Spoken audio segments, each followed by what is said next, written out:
city goes high. Stories untold under moonlit skies. Braylon got the vibe, got the flow for the culture. Yeah, you already know. Turn it up, lean back, feel the breeze. Late night truths drifting through the trees. It's for the culture, by the culture. Braylon got the soul to show ya. Breaking it down, lifting it higher. Feel the rhythm, spark the fire. Headlines flip with a soulful twist. Behind the scenes where the magic sits. It's the heartbeat of the now and the then, where the story starts and never ends. Tune in, lean and feel the groove. Every moment, a vibe you can't lose. It's for the culture, by the culture. Braylon got the soul to show ya. Breaking it down, lifting it higher. Feel the rhythm, spark the fire.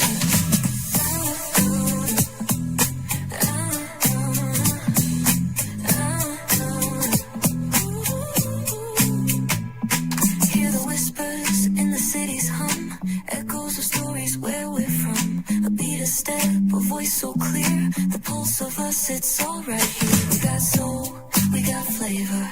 Every moment is a savior. Every experience is an overcomer.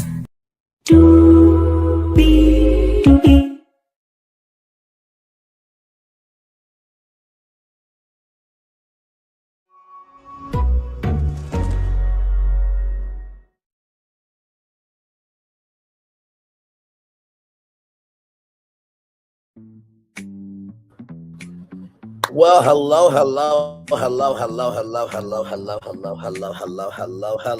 to you, and you. Welcome into another edition of Braylon Lee's Virtual Tour Live, y'all. We are here to talk about Brittany Eady versus Truly Original and Bravo. The lawsuit has been filed. I have the court documents. Shout out to the one, the only Document Ting.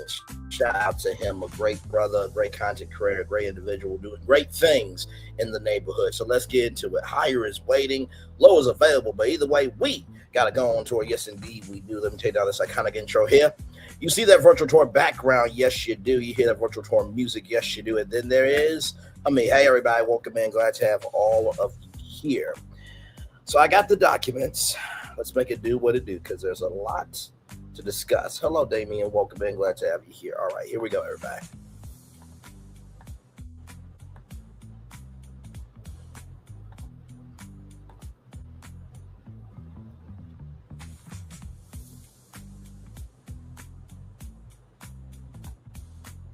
So here is the introduction, everybody. Hello, Cassandra Durham. Welcome in. Here's the introduction, everybody. This case concerns defendant's grotesque sexual harassment of plaintiff Brittany Eady, a castmate on season 16 of The Real Housewives of Atlanta. In June of 2024, Eady was the victim of the castmate's brazen attempt at so-called revenge P. Specifically, the castmate published to a group of hundreds of live onlookers, including defendant's cameras, a photograph of a woman engaged in a graphic sex act and told the audience the woman was Eady. Yes, indeed. Defendants immediately knew castmates' behavior was atrocious and wrong, and that Eady had no reason to expect anything like it. The other castmates that were present were horrified and left the event immediately. An unsurprising reaction, given that nothing similar had ever occurred on Real Housewives before. Defendants even made the unprecedented decision to suspend the offending castmate this season because of it. Yet, despite initially recognizing the depravity of the castmate's sexual harassment of Eady and in the face of Eady's repeat protestations, defendants ultimately made the disgusting decision to leverage it at Eady's great expense. They pressured Eady to discuss the incident and her sexual history on camera and in front of her own mother, no less. And when Eady pushed back and invoked her legal rights, they retaliated against her. Rather than protect Eady from the harmful effects of her co-worker sexual harassment, defendants chose to amplify the event and repeatedly re-traumatize Eady with it over months. Defendants traded on the graphically sexualized nature of the events to coerce Eady into traumatic workplace discussions of her life's most intimate sexual moments. This was not Real Housewives as usual. It was sexual harassment and it was retaliation. And Eady brings up this case to hold defendants to account for their horrific behavior. Number two, the graphic graphic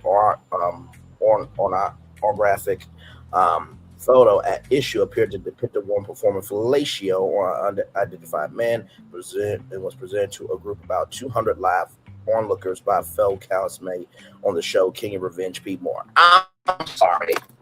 Damn it, Bray, that's not in her name. Jesus Christ. Read. Moore represented to the audience, and the audience believed that the woman in the photograph was Eve, but it was not a fact. Eve did not come to learn until nearly a year later. Moore and Eady were at the time embroiled in an interpersonal dispute, and the presentation of the photograph was a classic attempt at Revenge P, otherwise known as non-consensual intimate image sharing. Revenge P has of late garnered significant attention nationwide due to its proliferation, leading to laws around the country punishing its use, including under federal, New York, and Georgia law. In attendance at the event were nearly a dozen of the defendants' camera people who had been filming for content to air on the show and that had captured Moore's presentation of the pornographic video, or photo rather. Defendants knew immediately that Moore's presentation of that photo was beyond the pale, hugely improper, and well beyond the show's standards, expectations, and state sexual harassment policies. Indeed, just a week after the event, i.e. a year before they made any decision whether to air the events on the show, defendants conducted an internal investigation into Moore's conduct, which led them to suspend Moore from the show. Further, Eady repeatedly informed defendants of her view that Moore's conduct was harassing and unlawful, that she intended to seek legal relief. Despite defendants' immediate appreciation, the presentation of the pornographic photo was improper and beyond the bounds of the show standards or any workplace. However, defendants made the decision at the heart of this lawsuit. They decided to leverage Moore's attempt at Revenge P at Eady's great expense. Specifically over Eady's persistent objection, they pressured Eady to discuss the incident and her sexual history with the show's producers in front of the show's cameras. They sought to gaslight Eady into thinking it was in her interest to discuss these highly personal sexual issues. They told her it could be just like the Kardashian sex tape. Oh, Jesus, just...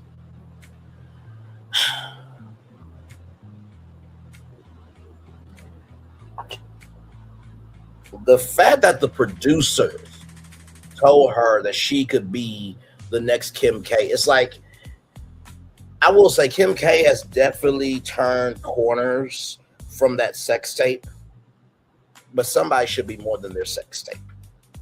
Just keep it a buck. Meaning Eady should use this hypersexualized exposure to further obtain publicity for herself. They said in some and substance that she should get it all out and take control of the narrative, because the better we get this out, the better the fans will understand and have empathy for you.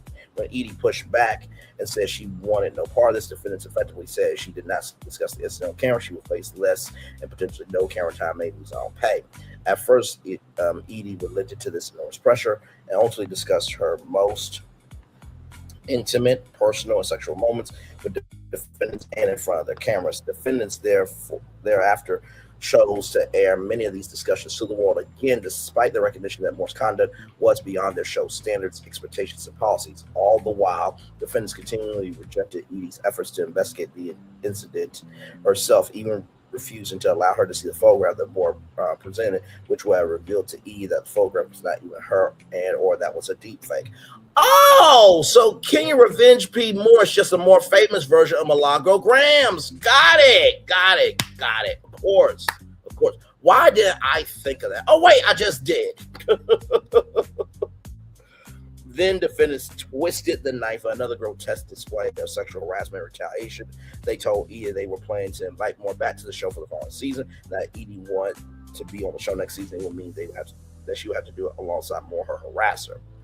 You know, it's giving me a season where somebody who just came back to RHOA, who was it? Now, it was a woman that lied on another woman, that woman drugged a woman and raped her in her dungeon. I'm trying to think who that was. Oh, that was Phaedra Parks.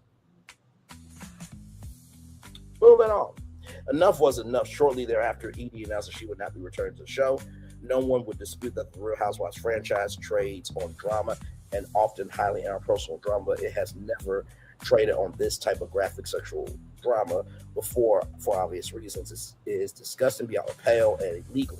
No one signing up to appear on the Real Housewives would expect it, and Edie certainly did not. Defendants have no immunity from sexual harassment and anti-retaliation prohibitions, and their conduct unquestionably fits within them. Edie brings this action under those laws, and the law prohibited intentional infliction of emotional distress, breach of contract, and negligence to hold defendants accountable for their unlawful and justifiable actions. All right.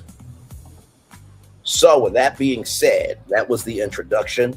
Felt like it was a very strong introduction, basically just stating the facts of the case that Edie was on the 6th season of The Real Housewives of Atlanta, so was Kenya Moore, and the magnitude of that event, right, was very horrific.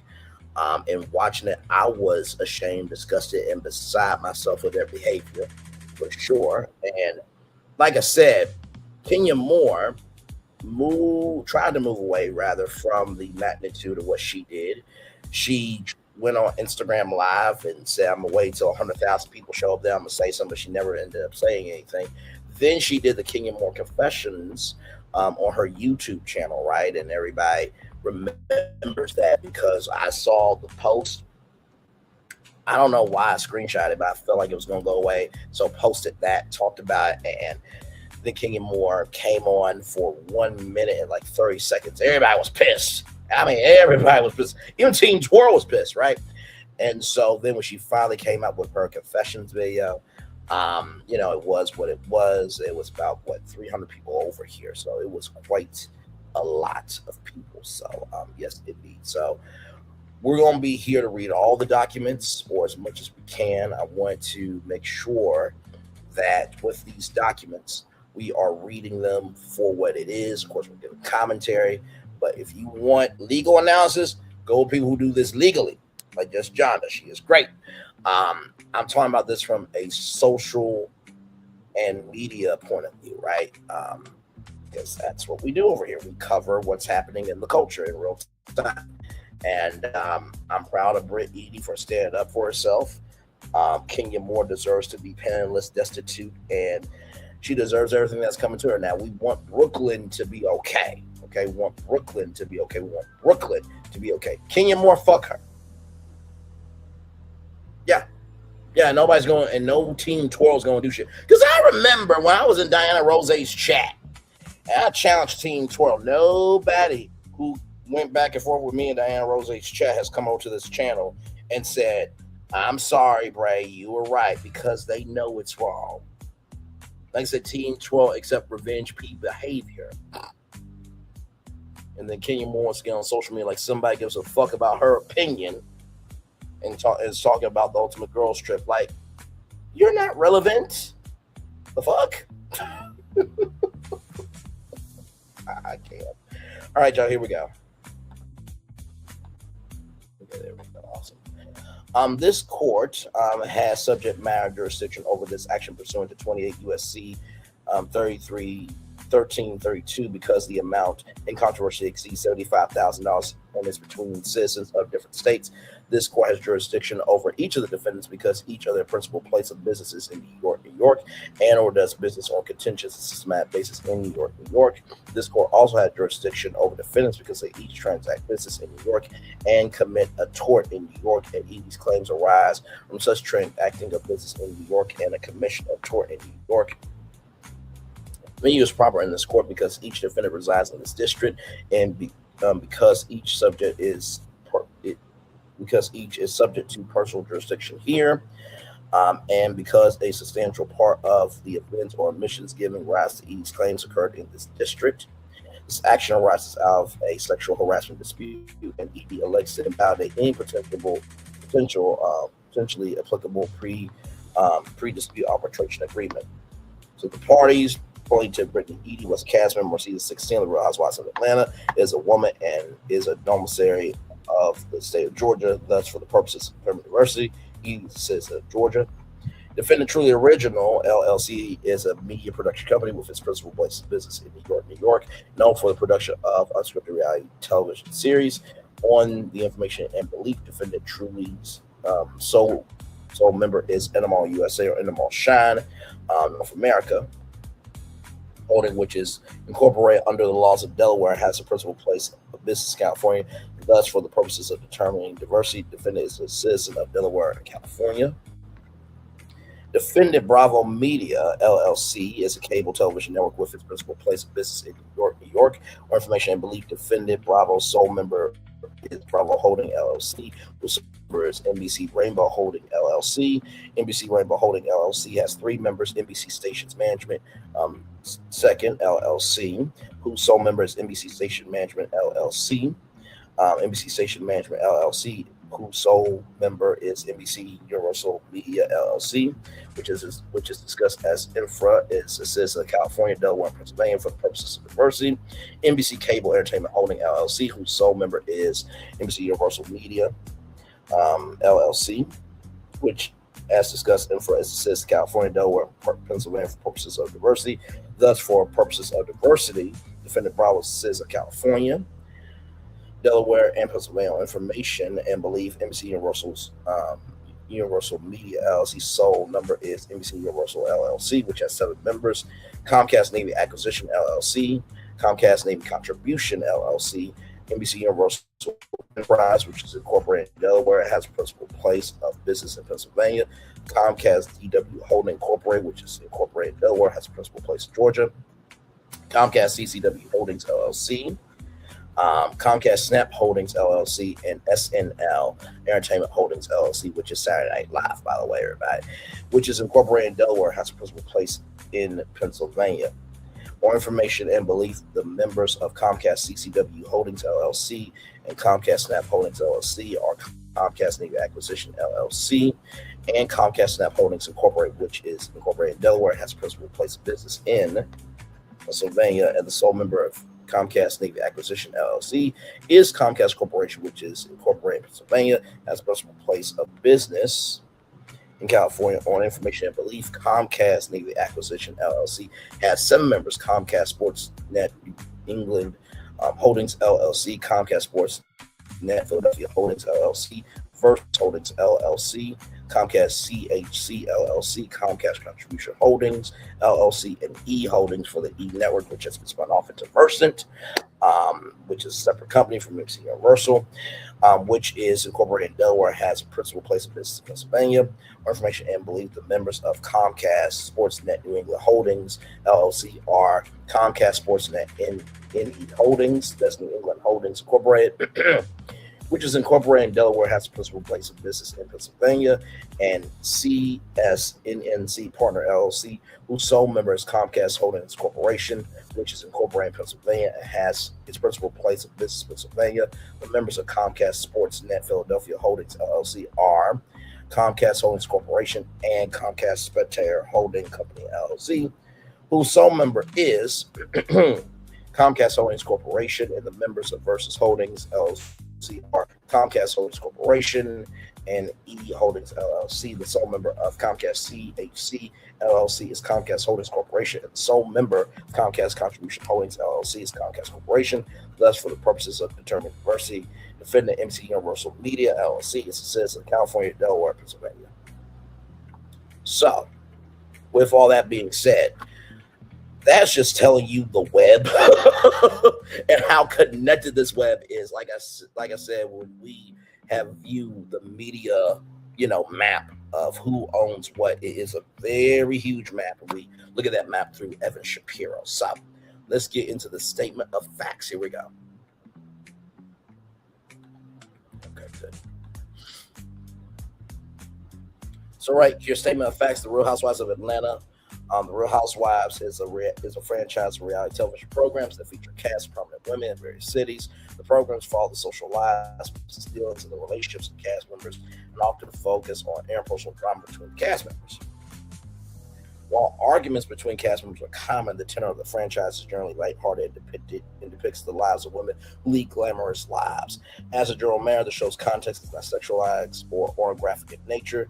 Despite the show's use of the term housewives to describe its cast members, the women featured on the show already have prominent careers that feature heavily on the show. More information and belief. The Real Housewives franchise premiered in or around March of 2006. Real Housewives of Atlanta, ROA is a reality television series within the Housewives franchise that follows a cast of women based in Atlanta, Georgia. ROA is produced by Defendant Truly and airs on Defendant Bravo Television Network and also streams the next day on Peacock. Defendants Truly and Bravo retain casting agencies to find out audition participants to appear on ROA.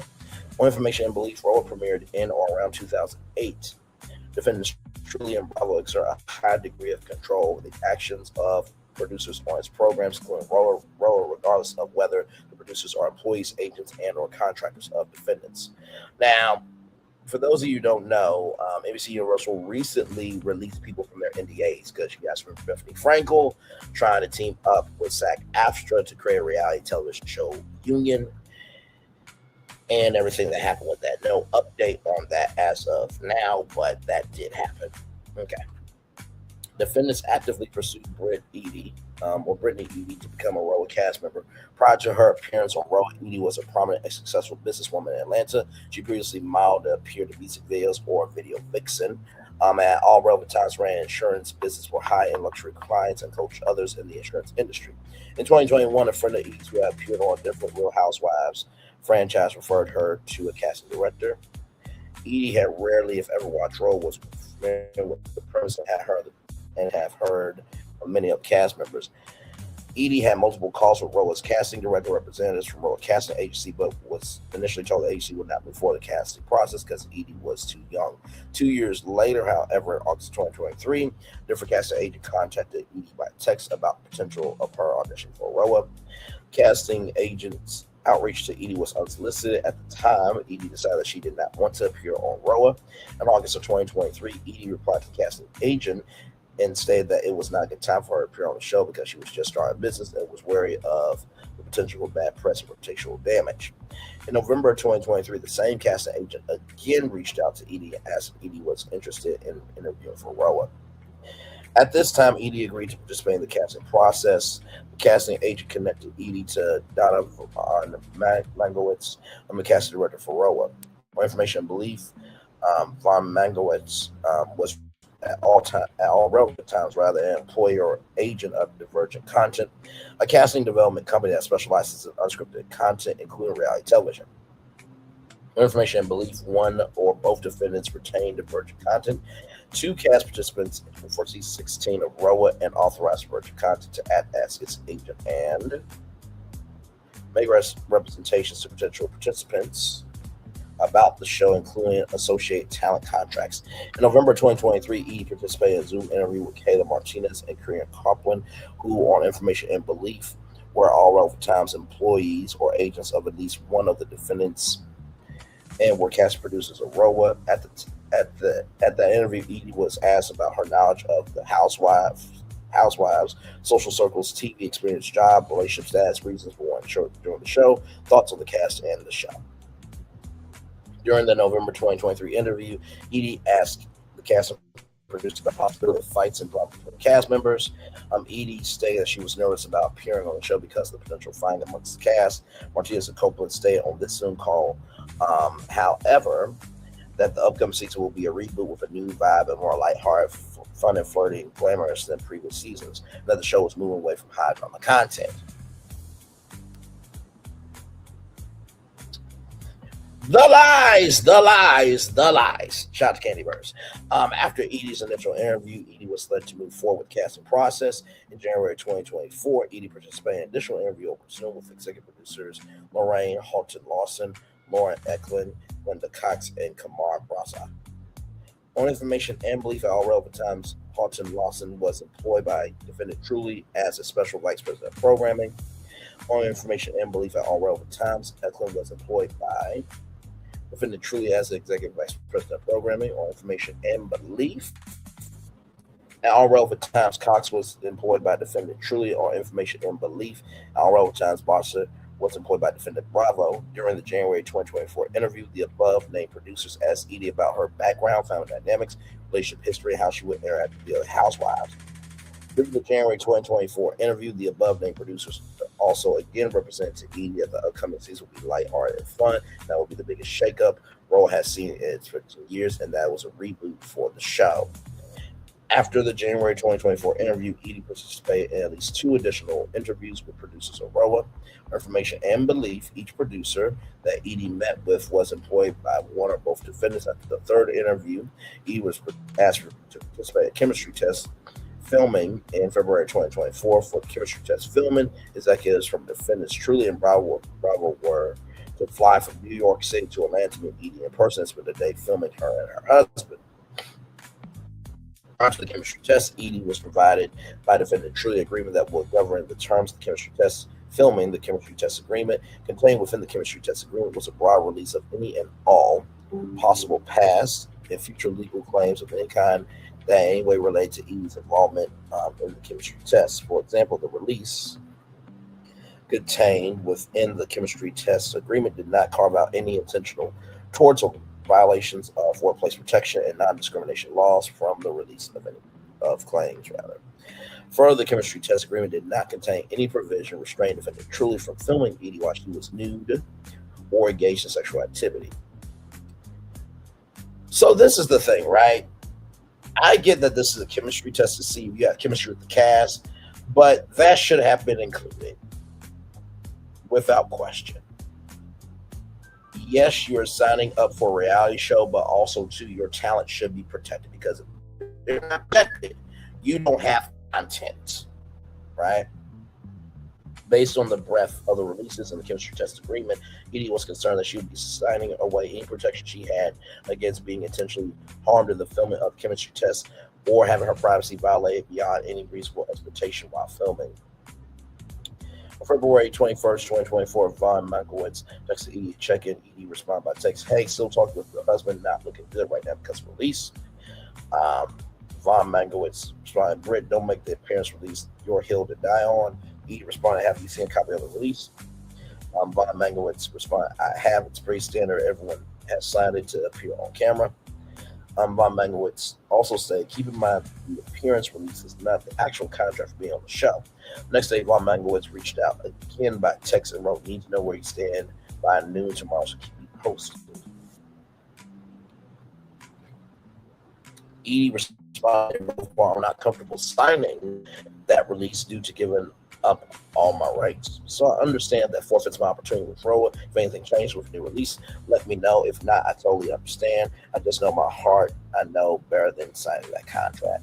The Mankiewicz requested to speak to Eady on the phone, to which Eady agreed. During that subsequent telephone conversation, Von Mankiewicz repeatedly pressured Eady not to back out of the audition process with Roa. Von Mankiewicz told Eady that she could not change her mind. She backed out, repeatedly emphasized that appearing on the show would lead to amazing opportunities. Listed cast members who have become famous and successful after appearing on the show, and told Eady that she would be a fan favorite. So this is the thing, right? When you think about this, just because you get told that you're a fan favorite doesn't mean the culture is going to embrace you, right? Because that's always a possibility. I'm just looking on my phone to see if there's anything here.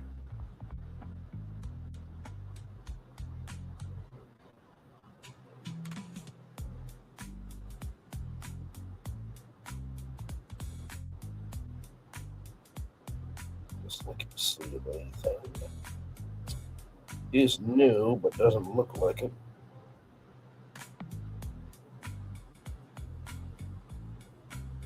Okay, I will book that here in a minute. Okay, awesome. So let's continue here. She told E, "Don't let this be the hill you die," while referring this to the broad release agreement they were asking her to sign due to Von Manglewitz's pressure and reassurances and the fact the chemistry test was not the final agreement that would govern E's full participation on the show. E decided to continue with the audition process, signed the agreement, and filmed the chemistry test. filmed the chemistry test with her husband and her mother. In or around March 2024, Eady was officially offered a role on Roa. After Eady was offered a role on Roa, she was also sent a draft talent agreement between herself and Defendant True for her appearance on Roa. Eady and her attorney reviewed the talent contract carefully. With Eady informing a Roa producer, my attorney and myself have already reviewed and gone through everything by its terms. The talent agreement superseded the chemistry test agreement. The talent agreement defined the studio to mean Defendant Truly and Network Bravo to mean one or more television networks or platforms, Peacock streaming platform of NBC Universal Media LLC or its related and affiliated entities, which includes Defendant Bravo. The talent agreement further defined artists to Eady. Talent agreement referred to Eady's employment here under Eady's employment under this agreement. Eady's period of employment, artist employment, 34 times. Under the terms of the talent agreement, the studio, i.e. Defendant Truly rather, and the network, i.e. Defendant Bravo, were afforded the right to exercise significant control over the time, place, and manner of Eady's work as a cast member of Roa. Meanwhile, Eady was prohibited by the talent agreement from such activities, such as engaging in unscripted program of any other studio, appearing as herself to scripted programming, or promoting a brand without the network's approval, was required to hold her work for the studio as first priority during the exclusive period. Now, I do want to say this, right? Yes, hey, my friend, good to see you. Yes, so we're talking about Brittany Eady. And so this is the thing, right? Let's just say, right, for example, that Braylon Lee's virtual tour live, right, was a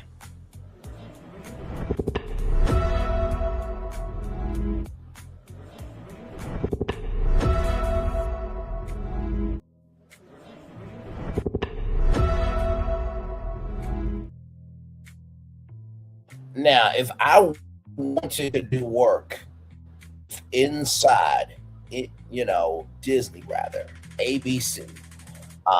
If I wanted to do work inside Hulu, ESPN, I could do that, right? I could absolutely do that because it's in-house. But if I wanted to work with Tubi or if I wanted to work with Audible, I would have to get permission, right? So it was not saying that Brittany Eady could not, work on an NBC show. If she wanted to work on an NBC show and she wanted to be an actress, right? And she was playing somebody that's not herself, then okay, it's in-house, right? If she wanted to engage in unscripted programming on NBC, okay, cool, she can do that, right? If she wanted to work with a brand that is being promoted within NBC Universal, okay, cool. If she wanted to do a film with Universal Pictures, okay, cool, it's in-house. But if you want to go outside, then you have to get permission. Just a little bit of the tea behind the industry there. Let's keep going here.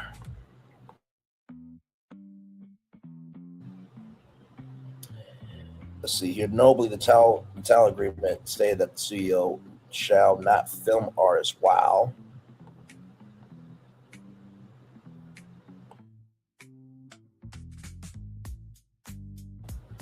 artist is engaged in sexually explicit conduct or while artist is new. It was particularly important to Eady that the talent agreement not allow defendants to film on it to film or air her nude without her consent, or protective provision that was not included in the earlier chemistry test agreement. Child, when Brittany Eady put those titties down on that counter, I'm like, that's a blessed counter. Jesus, I wish I was the counter. But that's neither here nor there. The point is, she did that on her own. Okay, listen, I know the producers, I know the camera people were like, wait a minute, is Britt actually married or is she just dating? Because I mean, listen.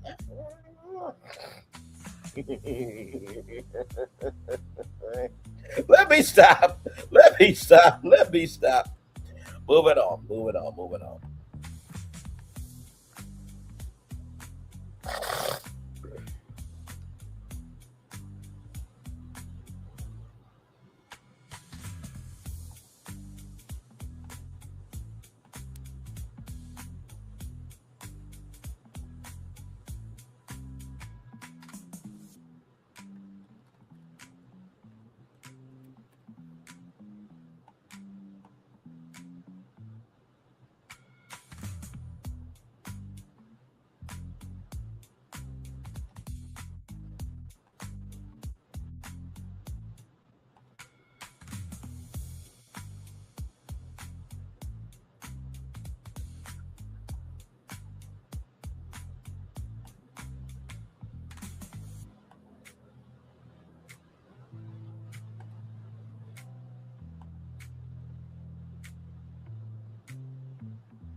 Child.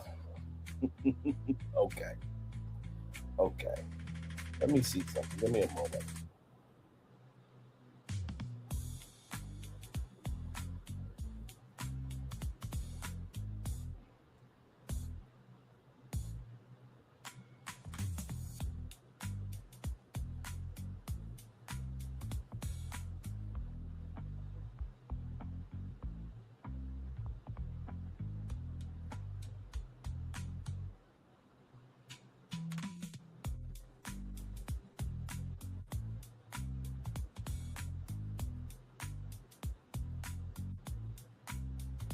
I could make a song from your weirdest idea. Describe the song in a few words. Welcome. Hey, friends. What's up, friends? You said because they're trying too hard to get best. That's probably already there. I hopefully Edie learned the valuable lesson. Well, what about you, Bill? What kind of lesson is you gonna learn? Okay. Just the other day, the executive chairman of Peacock was basically saying that Kenya could possibly come back. Now, what kind of I don't know. With this lawsuit being filed on the 20th, you know what's gonna happen. Okay. Now, Just had to make sure of something real quick, y'all. But anyway, I think I might have read this before, but still, I'm reading it again, either for the first time or the second time. Either way, I'm reading it again because Bravo truly is trying to dismiss this lawsuit. So I am rereading it again, or reading it again. Either way, it's content we're talking about, okay? Because this is a very relevant case, okay? Because I saw Michelle Atalian talk about it, and I'm like, okay, well, I guess the documents are out now. You know what I mean? So, but this was filed last year. But either way, let's continue. The town agreement contained a release of claims to the maximum extent permitted by law, but excuse me, but only as to claims that were directly or indirectly caused by natural acts arising out of or relating to the series. The release explicitly excluded claims for violation of the New York State human rights and executive laws and other claims that may not be released by reason of applicable law.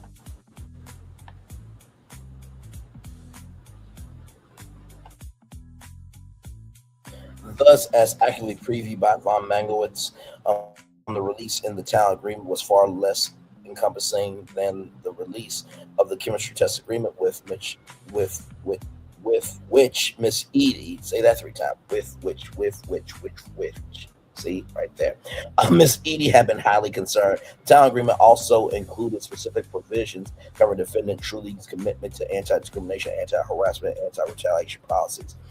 Artists' employment here under shall be subject to studios and networks, other applicable policies and procedures, and may be amended from time to time, including without limitation rules of conduct, such as provide a respectful workplace, including anti-harassment and anti-discrimination um, prohibition or prohibition of violence in the workplace and relating to the consumption of alcohol and drugs, collectively production policies. B is stated that its publicity and confidentiality policy shall not prevent Edie from discussing or disclosing information about unlawful acts in the workplace, such as harassment or discrimination or any other conduct that the RS has reason to believe is unlawful. If RS has reason to believe that conduct violating any studio policy, including but not limited to the respect in the workplace policy,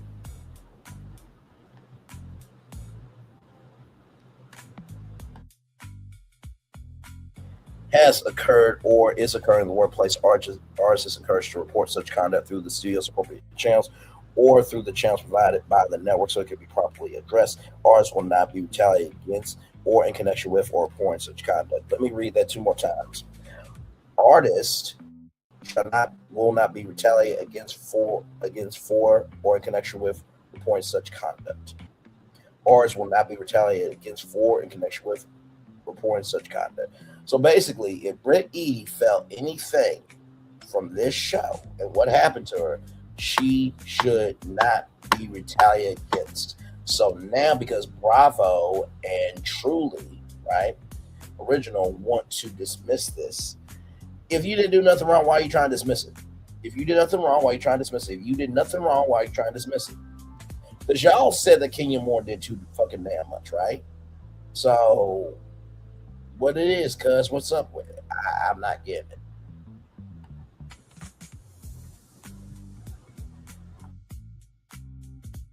In connection with our services, ours may be in an environment where ours may see, hear, or encounter speech or physical contact or otherwise experience sensations that ours or others may consider offensive. Ours shall immediately notify studio if for any reason ours feels harassed due to ours race, nationality, sex, age, disability, sexual orientation, or marital status, threatened or otherwise uncomfortable in connection with our services and artists.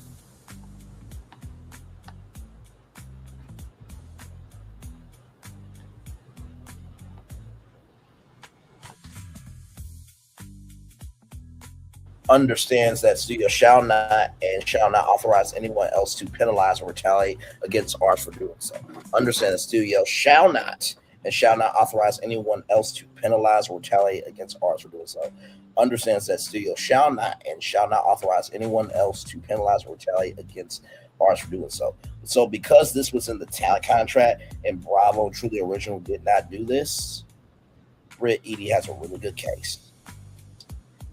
Bravo, if I'm you, I would make sure that that deal Portia unnecessarily motherfucking got. Okay? All right? Moving on. Give Britt Eady that contract. Let her be able to make a production company. Let her produce shows for Bravo, NBC Universal. And y'all give her a first look deal. Basically, a first look deal is, hey, you pitch it to us first. If we like it, we will continue to pursue it, everything else. But if we don't like it, then you can shop it around. So give Britt Eady that deal. Give her $50 million. Because you're going to have to pay for this one. You will. You will. And honestly, sue Kenya Moore for every fucking thing she got. What? You big mad? You upset? You feel offended? I don't give a fuck. She did Revenge P on national television. Now, God forbid if her daughter Brooklyn has that happen to her one day. That's just like Milagro Graham saying that man didn't get raped by Don McClurkin. Did you down 9-1, hesitate on the last one? God forbid Milagro Graham's daughters get raped one day. Not wishing that on her daughters, of course. But good damn, it's just like, do I have to take it personal in order for us to understand where we are right now? To talk about this shit don't make no sense. Like I said, understands that the studio shall not and shall not authorize anyone else to penalize or retaliate against ours doing so. The talent agreement rather selected New York laws governing law, and the parties agreed to venue and jurisdiction in the Supreme Court of the state of New York, in New York County, and the United States District Court for the Southern District of New York. Each side of the talent agreement on April 19, 2024.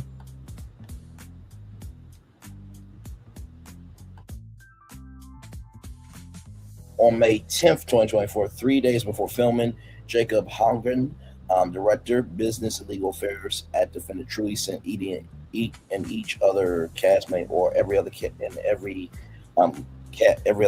rather, an email entitled "Truly Original Anti-Violence and Anti-Harassment Policies." In the body of the email, read in part highlights, please review Truly's respect in the workplace policy and talent legal guidelines before filming resumes on the Real Housewives of Atlanta.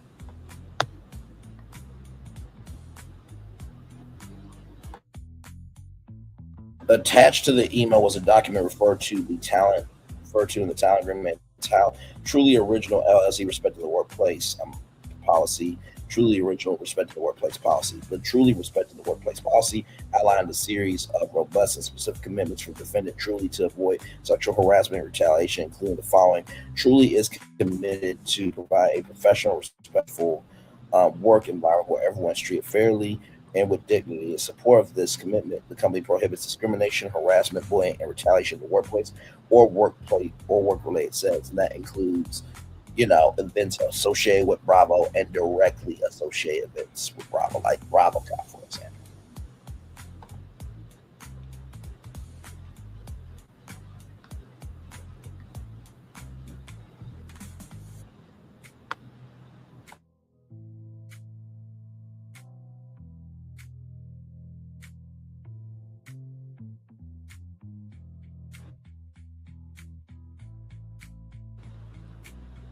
This policy applies to the company's applicants and employees, um, co-workers, supervisors, and managers. And as used in this policy, the term employee includes contractors and volunteers in the workplace. In addition, this policy applies to conduct at work and in work-related settings, whether on company premises or off-site, and whether during or outside regular work hours. This includes work-related travel, so the media press tours, on production locations or social events with colleagues, including vendors or other business partners, and on social media sites. Harassment prohibited. Harassment prohibited. Harassment prohibited. And you put that in all caps. Come on now. Come on. Come on. We being this stupid because we don't know how to be intelligent, and we're just doing this to just CYA cover our ass. What are we doing? Truly Original and Bravo. What are we doing? What the fuck are we doing here? Okay.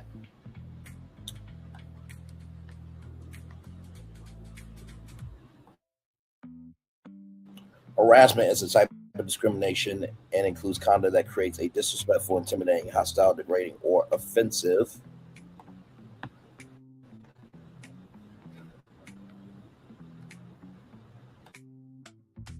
work environment for another individual based on one or more protected characteristic. It stated that harassment can be verbal and significantly visual, such as the posting or distribution of offensive posters, symbols, cartoons, drawings, peer displays, or emails. Offensive posters. I do believe that image was on a poster board. Mm-hmm.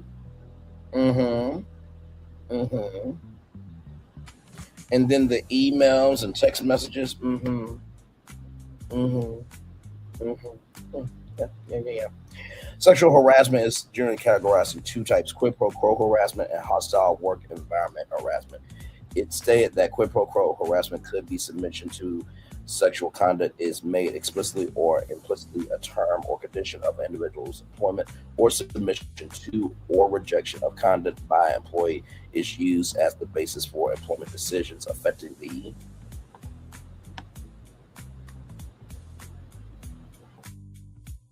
employee. The policy defines hostile work environment harassment as conduct that has the purpose or effect of reasonably interfering with employees' work performance or of creating an intimidating, hostile, or offensive working environment due to or based on gender. One example it listed was displaying disturbingly sexually suggestive or derogatory objects, pictures, cartoons, or posters, or any such items. Let me read that two more times. One example it listed was displaying or distributing sexually suggestive or derogatory objects, pictures, cartoons, or posters, or any such items. One example it listed was displaying or distributing sexually suggestive, derogatory objects, pictures, cartoons, or posters, or any such items. The fact that Truly Original gave this to Britt Eady and every cast member, including Kenya Moore knew that this was in the policy. So she really can't get out of this shit. Like I said, she's a more famous version of Milagro Grams. It knows that other types of conduct may constitute sexual harassment under this policy or applicable law. Retaliation prohibited. Retaliation prohibited. Retaliation prohibited. So harassment is prohibited. Retaliation is prohibited.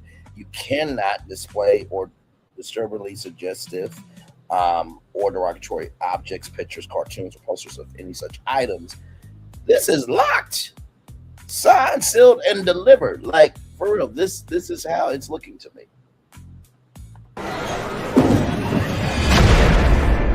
What is this feeling that everyone's feeling? Ding, ding, ding. With such feeling. Ding, ding, ding. This winning feeling. Ding, ding, ding. This tingle of success. Ding, ding, ding. This sensation of triumph. Ding, ding, ding. This. Oh, I can feel it! This season, everyone gets the winning feeling. Win guaranteed prizes like 250 grand and more. Only at Dave & Buster's.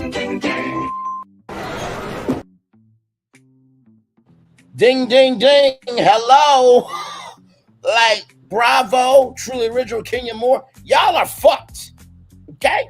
Just know that you are completely fucked. Like, it's in the paperwork, right? Britt Eady was not losing her rabbit ass mind when she won protection during the chemistry test, right? And so because y'all say retaliation is prohibited, because harassment is prohibited, honestly, Angel really could feel this way about Giselle, Ashley, Wendy, and Stacey if she really wanted to. Throw Monique in there too. Throw Jazzy in there too. Now, Giselle has not done Revenge P as of yet. I'm sure that is to come because Giselle is that despicable of a bitch and will probably do it on the upcoming season of Potomac. I'm sure of it. Is she going to hide Robin's story for the whole season and go after everybody else? Remember, Chris, I'm feeling uncomfortable. Revenge P is next for Giselle. I promise you that. And she ain't going to do shit about it. It's called freedom of fucking speech, okay? All right. Moving on. That make no fucking damn sense. I'm just saying. You saw the thumbnail. You know my voice, and damn it, you know why you're here. I keep it real with you. Straight no chaser. We don't get around corners. We put the foot on the gas pedal and be about it.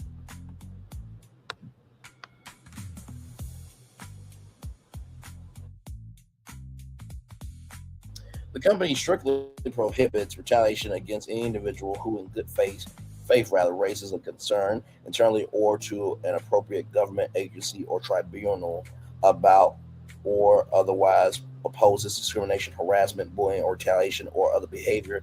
This policy prohibits even if the concern proves to be unfounded or the investigation is inconclusive. Prohibited retaliation, it explained, includes demotion, suspension, threats of discharge, or other adverse employment action or some other harassment or intimidation as a result of reporting concern or participating in an investigation as described above.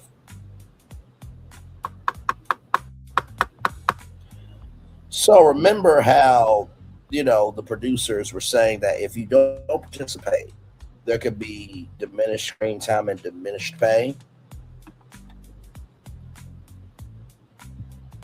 Let me play that video one more time. What is this feeling that everyone's feeling? Ding, ding, ding. With such feeling. Ding, ding, ding. This winning feeling. Ding, ding, ding. This tingle of success. This sensation of triumph. Ding, ding, ding. This Oh, I can feel it! This season, everyone gets the winning feeling. Win guaranteed prizes like 250 grand and more. Only at Dave & Buster's. Ding, ding, ding. Ding, ding, ding. Ding, ding, motherfucking ding. There's no way to get out of this. You got to pay her $50 million. You have to. She was wrongfully disrespected. And we all know if Kenya Moore, right? If Kenya Moore had this done to her, she will be suing in the same damn fashion. I don't want to hear shit. I don't want to hear shit from Team Twirl because where is Team Twirl at now? Ain't nowhere to be found. Team Twirl got sprayed with Raid of the Truth and they dead. It looks like Kenya needed Bravo more than Bravo needed her. What a shocking concept.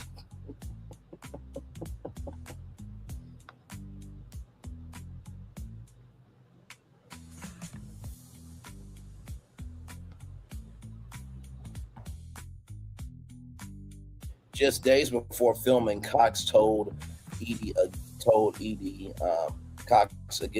rather that this season of role would be glamorous, emphasize fashion, and have a fun Sex in the City meets Selling Sunset vibe with less drama. So here we go with Kenya Moore, everybody.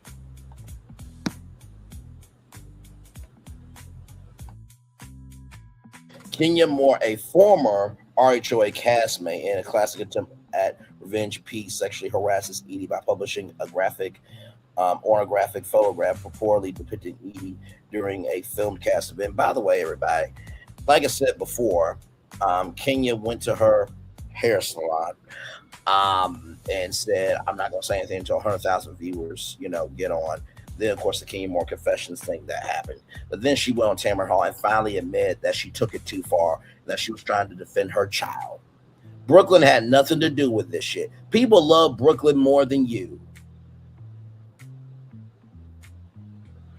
Not gonna go after your mother, because that situation is very, trying for you, right? That your mother rejected you. Okay, I'm not gonna do that to you, because that's very hurtful that your mom would turn you away, right? But child, no, you don't get to just do what you want to do and don't think there's not consequences for what you do. On May 13th, 2024, filming for season 16 Road began. During filming, Eady developed an interpersonal dispute with longtime cast member Kenya Moore.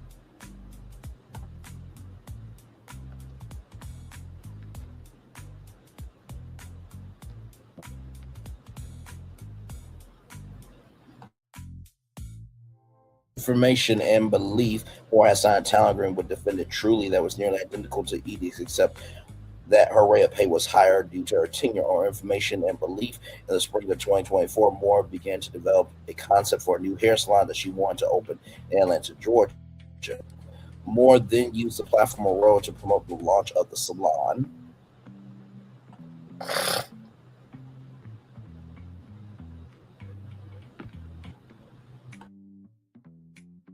Specifically on June 6, 2024, Eady, producers from defendants' companies, and other employees of defendants filmed material for an episode of Roa during the opening of Moore Salon here after the salon event. On Information and belief, Moore Salon qualified as a featured arts business of her talent agreement, which means that the business achieved a certain amount of revenue, Moore will be required to pay the network a portion of that revenue. So basically, I think it's about 10%. So Skinny Girl was promoted from Bethany Frankel on Bravo, so she had to keep paying 10% to Bravo. So 10%, but you keep the 90. So you make it do what it did, right? But that 10% does add up over time. On Information and belief, the salon event occurred on 8 premises and was an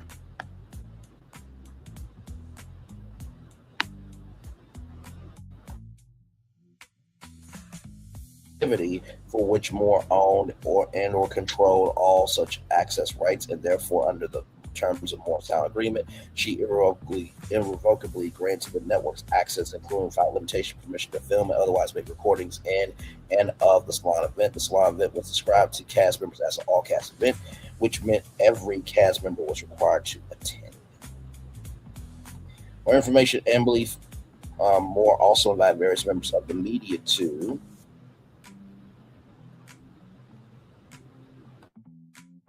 attend the salon event, including prominent bloggers. So she doesn't like bloggers talking about her, but yet she invited prominent gossip bloggers. Things that make you go,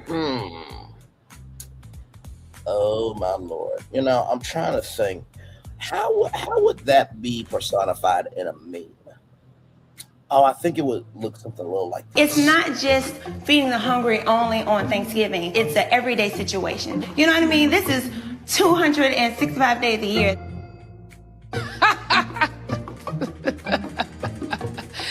That is funny. 265 days? Where the hell that bitch live at? It's not just... Well, that bitch, Kenya Revenge P. Moore, lives in Atlanta. We do know that, Nene. Shout out to Nene Leaks. On Information and belief, defendants require Moore to submit a guest list in advance of the salon event and have the power to approve or deny any proposed guests on Moore's list, meaning that the defendants knew and approved the presence of these additional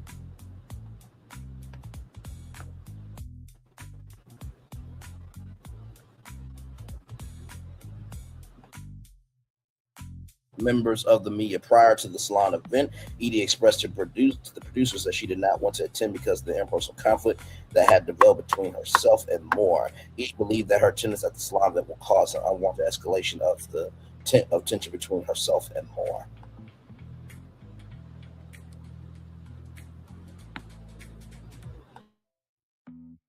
In response, Shane Humphrey, a Roa producer, who, on information and belief, was employed by defendant Trulia Allrow for times that argument with Eady in Eady's home and told Eady in some substance that it was her job to attend the salon event and it was mandatory that she did not have a choice.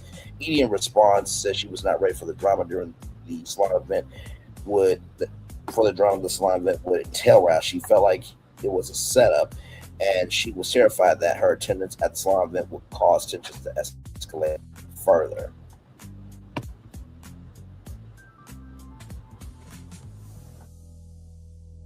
Humphrey responded in some substance that it did not matter how Eady felt if it was not on camera. Prior to the salon event, Eady also spoke to a human resource representative, an HR representative from defendant Truly, who advised her in some substance that it was possible that Moore would want to do something to embarrass Eady at the salon, but Eady that should go anyway and leave quickly. So HR told her that it was possible that Kenya could do something to embarrass her, but gave her the go-ahead to go anyway and leave quickly. So HR supported Britt Eady being villainized, but also gave her an out. So whoever those human resource representatives are, they're going to have to come to the carpet. Despite the conflict between Eady and Moore, defendants required Eady to appear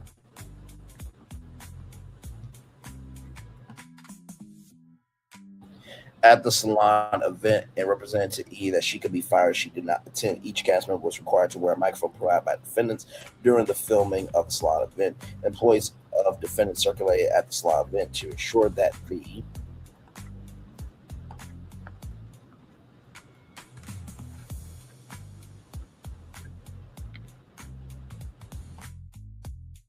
microphones were functional and to replace batteries as needed. So, when you guys saw everybody in their vehicles go into the salon event, they have those vehicles rigged up hours before, right? And there is a mic check for everybody before they put cameras up and start rolling. So, also present at the salon event were numerous other employees of defendants, including at least one director, multiple operators for approximately 10 cameras that recorded various angles and spaces in the event. In total, approximately 200 people attended the salon event live, not live like we're live right now, but live in real time at that event, including cast members of Row, their family and friends, and other employees or representatives of the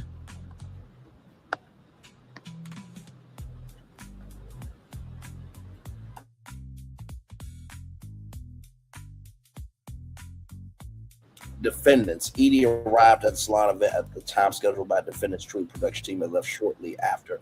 After he left the salon event, Moore began to give a speech during the event to the event's attendees. Rather than focus her speech on the salon that she was opening, however, Moore was unusually focused her comments on Eady, making a variety of statements about Eady, including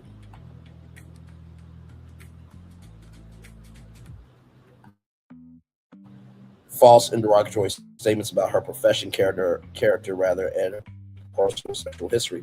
Moore displayed poster boards, which you're not supposed to showcase any photos on posters because it was in that workplace harassment policy by Truly Original that you got Kenya Moore in an email.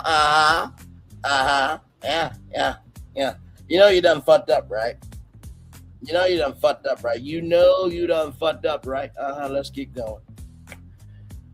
Oh, my Lord Jesus, which included shocking derogatory accusations about Eady concerning actual photographs of Eady, and as alleged further below, at least one explicit photograph that purported to depict Eady, but in which reality it did not. More state, I did some research and found out who this bitch was.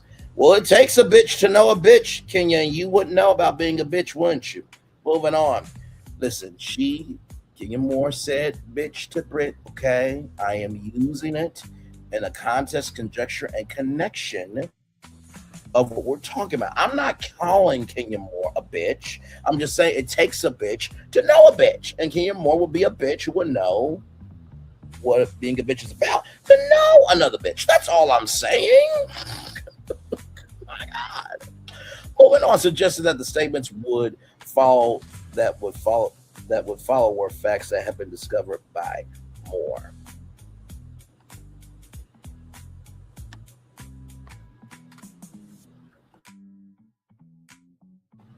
Moore also said that she had private investigators research Edie, that she was shown what they had found. Moore then displayed 4 poster boards concerning Edie. One of the poster boards contained text, "Who is this hoe?"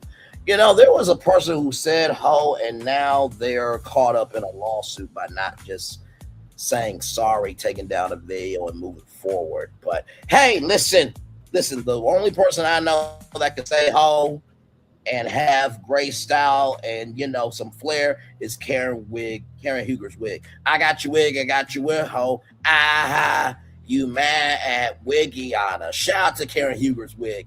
Excellent content creator, child. Excellent.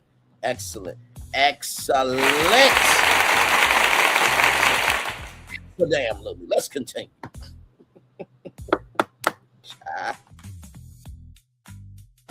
And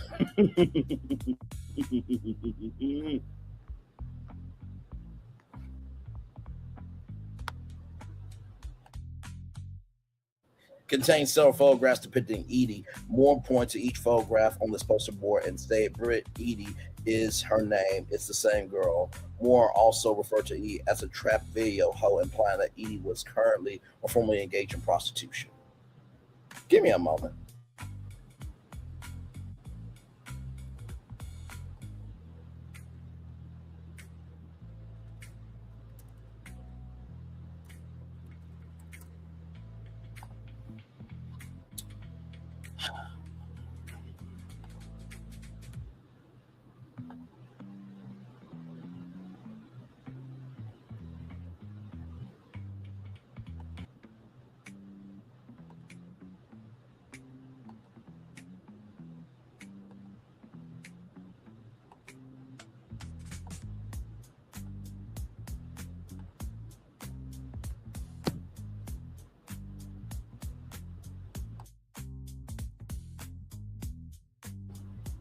So were you not a video vixen? You didn't do that smooth cover? You didn't do a whole YouTube video behind the scenes of your shoot? Pot me kettle. See, all I'm doing is utilizing public information. That's it. That's all. You know what I mean? Whether Kenya Moore says she knows who this bitch is, or if Monique Simmons calls herself a binder bitch, recognize I'm utilizing their words, everybody. So don't get mad at me. Get mad at your favorites.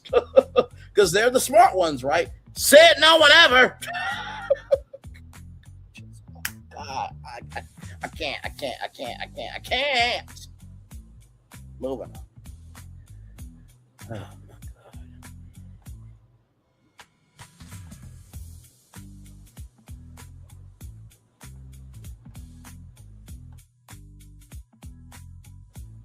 Implying that Edie was currently or formerly engaged in prostitution.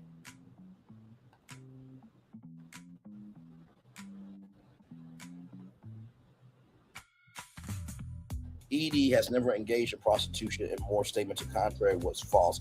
As the crowd watched, Moore continued to make false statements regarding Edie's purported sexual history, saying Brittany does escort. She charged $1,400 per appointment. As stated above, these statements were false because Edie has never engaged in prostitution. More egregiously, however, Moore then displayed a poster board, which you cannot display graphic images on posters, and that includes poster boards. Once again, it was in that workplace policy email that was given out to every cast member, including Kenya Moore. Yeah.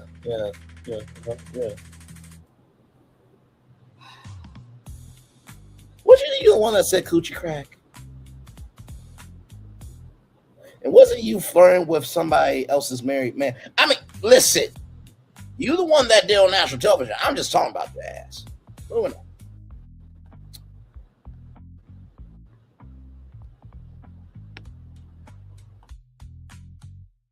More egregiously, however, Moore then displayed a poster board that contained several photographs of Edie in revealing outfits. In the instance that is the center of this lawsuit, a graphic photograph of a woman reported to be engaging in sexual act with another person. Specifically, the photograph depicted a woman performing fellatio on a man, although the woman's face in the photograph is clearly depicted, as is the sex act that she was performing. The man's face is not depicted.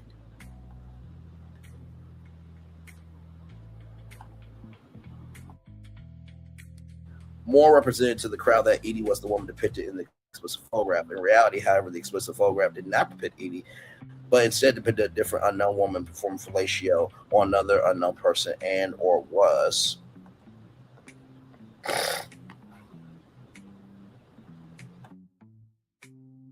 Deepfake, once again, the more famous version of Milagograms, ladies and gentlemen. On information and belief, Moore knew knew or should have known that the photograph did not actually depict Eady. Moore's conduct to violate defendants truly sexual harassment policies, which prohibits, for example, displaying or disturbing the sexual, suggestive, or derogatory objects, pictures, cartoons, or posters of any such items. Clock that T. Clock that T. Clock that T. Yes.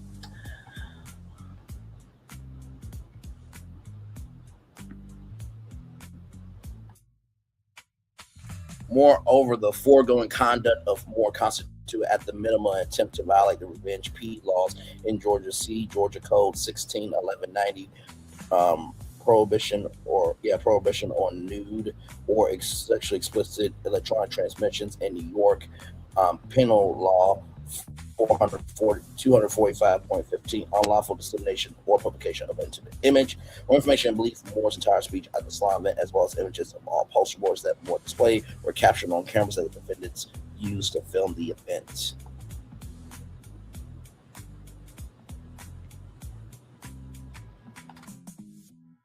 On information and belief, Moore did not exhibit any similar conduct toward any male employees of defendants. Moore's actions were in furtherance of the business of the defendants because Moore acted to create spectacle and drama at an event that was filmed for use on Roll, an act that was routinely encouraged and sought after by defendants. Moore's actions were within the scope of her employment with defendant Truly. After Moore displayed the poster board that contained the explicit photograph,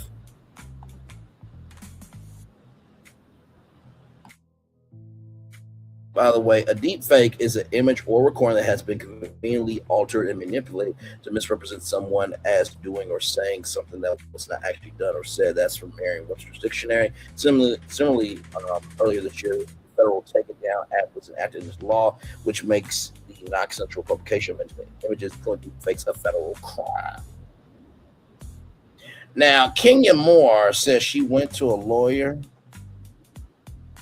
Child, this is a federal act that was enacted into law. I'm guessing your lawyer is just as dumb as you are.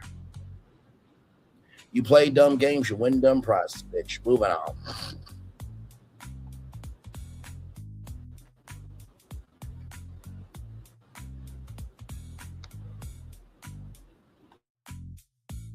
Multiple other cast members and attendees of the salon event expressed strong disapproval of Moore's actions and left the event early. Out discussed cast member Shamia Moore and said, I could not believe my eyes. So cast member said it was too far. Cast member Portia Williams later said, I'm mortified. I did not want to stand.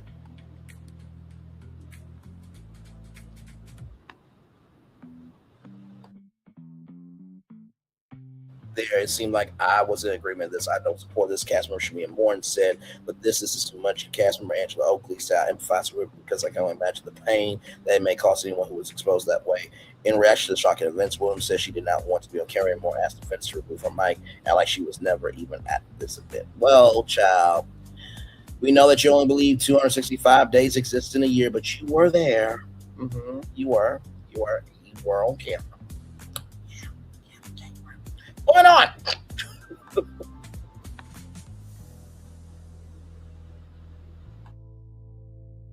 Indeed, the salon event ended early and immediately after Moore demonstrated the photo due to more shocking behavior. The shock expressed disapproval and immediate departure of these castmates demonstrate that none of those castmates expected this type of behavior to occur during their employment with defendant Truly or their involvement in the show. Cast member Kelly Farrell approached Edie in the parking lot of the salon to tell her what happened.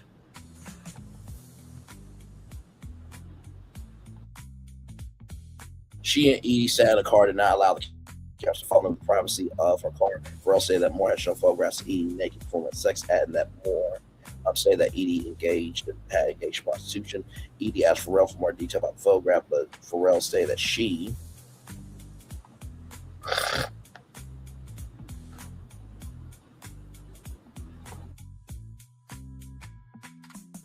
had left soon as the explicit photograph was shown and did not get a good look. Pharrell was mistaken that the explicit photograph depicted Eady. After this interaction, Eady and Pharrell left the van. The two producers approached Eady and apologized for Moore's conduct. Eady left the location before the cast exited the salon. Now, I'm going to just say this. Better be lucky I wasn't Britt Eady's husband. Hey, I need all the female family members to roll up to Kenya Moore's salon. Hey, good to see you. I need everybody to get the fuck out. Out right now. If you care about your fucking mental health, get the fuck out right now. Lock the doors.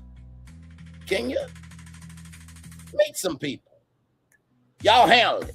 I would have walked away. Braylon, what's going on? Don't worry about it.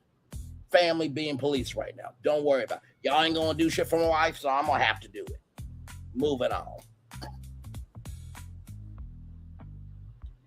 That hair spa would have been burned to the fucking ground that same day had it been me. And Kenya would have been lucky that she would have gotten out. Okay? All right? Now, I know what you're thinking. Right, that's extreme. Would you burn Kenya Moore up in the slum? Fuck no!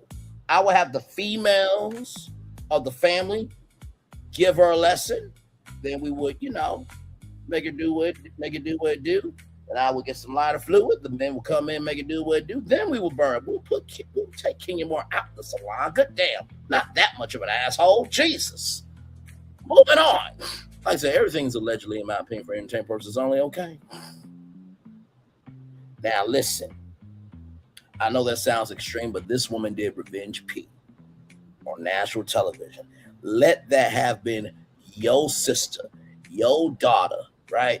Your wife, your best friend, your cousin, your niece, your grandmother, your mother, any woman you know. Okay? I got a feeling why I just said was very light compared to what other people do. Because here's the thing. Kenya Moore believes that she goes to Burger King that she's a queen, when she would not know the work it would take to actually be an actual queen. Okay? All right, let's roll on.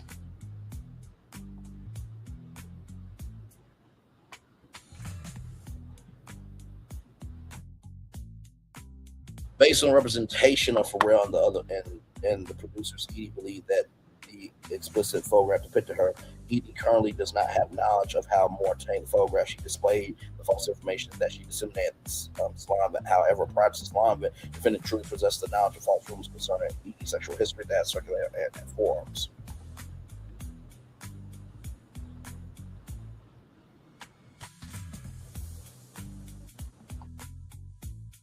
Eady reports the incident at the salon event to defendants and defendants' conduct and me investigation. This has been more from the show a week later. Following the incident, Eady specifically immediately reported Moore's harassing conduct to defendants. Indeed, on June 7th of 2024, the day after the salon event, Eady texts Rowan producers the statutory language of OGCA 161190, Georgia's Revenge P law, and later texted and later that day, Rad texted those same producers, now I need to know everything that was on those posters for legal reasons.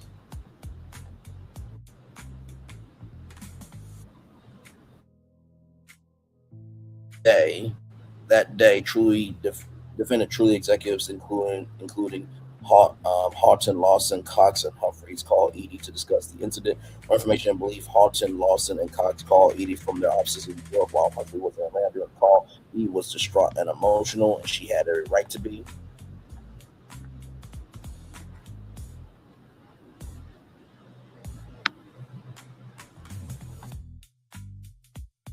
She asked what producers were going to do about what happened to her. Houghton Lawson said they were going to investigate the incident and get it handled. Cox apologized for the incident at Eady and said that he could take as much time off as she needed. On the call, Humphrey said she had no idea what more planned.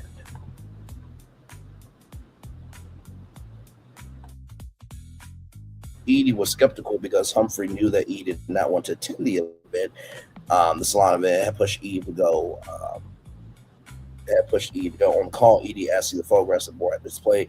Halton, Lawson, Cox, and Humphrey said it was too soon, that they would have to review the footage and investigate. Soon after the incident, Edie had seen posts on Instagram and other social media sites discussing the incident at the salon event.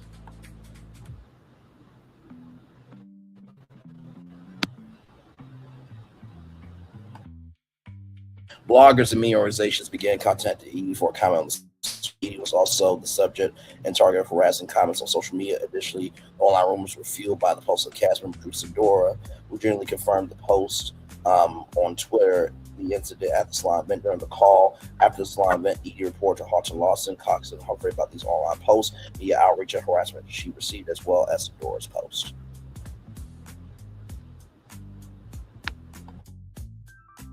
Soon after the salon event, audio recording taken at the event allowed Edie to hear exactly what Moore said, what Moore had said during the event.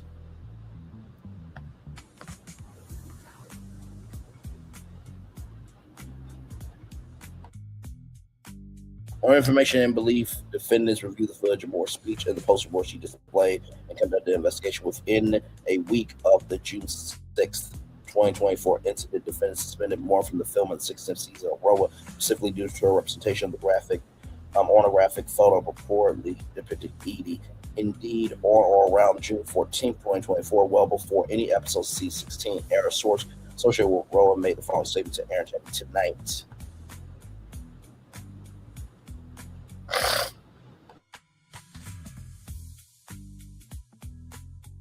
Kenya was suspended for allegedly depicting Brittany performing a sexual act at the grand opening of Kenya Moore Hair Spa in Atlanta from images allegedly found online. The network is still reviewing the content Kenya displayed during filming, as she previewed the day after the incident. In the weeks and months that followed, Edie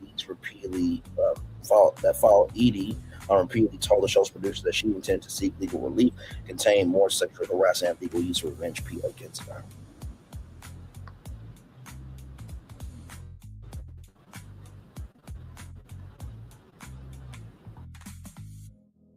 Defendants thus knew Moore's representation of that photograph was not just potentially illegal, but also beyond the bounds of the show, their own internal rules and expectations of its participants and fans. As Moore confirmed in a YouTube video she posted on April 19th, 2025, Moore was forced to engage in local pregnancy advice about her actions, in particular where they had violated revenge P laws.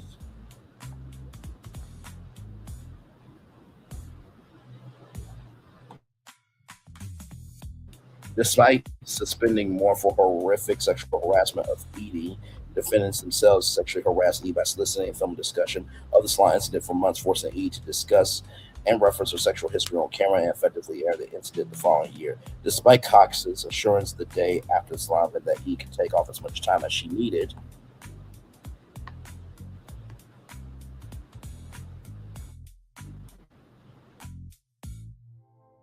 only 2 to 3 days later, Humphrey began calling Edie and telling her that she needed to go back to work and she would not get paid if she did not resume filming. So in the policy, they said that this would not happen, that you would not be retaliated against if you did not want to do something. So I'm going to need all those producers to come to the carpet. Come to the carpet. Come to the motherfucking ass carpet. Moving on. Holy. During this time, 2 other castmates had informed Edie that defendants had been filming them discussing the incident at the salon event. Due to the significant time commitment demanded from her during the filming of Roa, Edie did not have time to focus on her other business. Her only significant source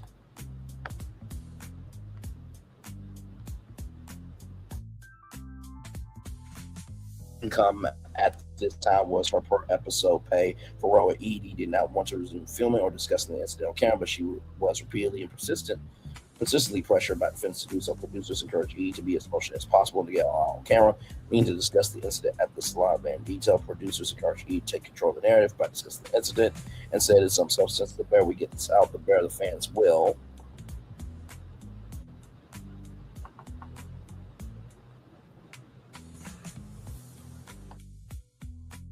Understand and have empathy with you. Cox spread the situation to the Kim Kardashian sex tape, meaning that she used the salon event incident for positive publicity, despite encouraging E to discuss the incident on camera. Defendants did not inform E that the explicit photograph did not depict her, nor did they allow Edie to view the photograph that Moore had displayed. In other words, defendants allowed E to believe the photograph did depict her, which it did not.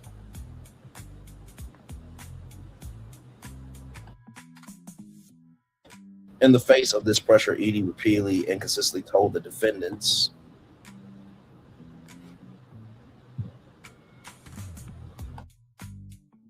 that she was not comfortable discussing the incident at the salon. Then Edie also informed Cox and Humphrey that she found it extremely difficult to discuss the incident from her family. Defendants, however, coerced Edie into discuss the photograph and the incident on camera, including in front of her family. Not only did they collectively pressure her into thinking that it was in her best interest to do so, but they also effectively told her that she would get little to no camera time and potentially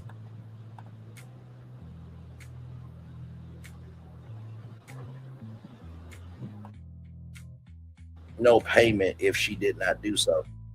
Faced with this immense and coordinated campaign, Edie also gave in to the pressure to discuss the incident during Edie's first filming day after the salon event, which came after several days of defendants pressuring Edie to discuss the incident despite her protestations. Producers employed by defendant Truly filmed Edie discussing the incident with her husband and with Pharrell. On camera, Edie discussed both reaction to the incident, saying, "I have had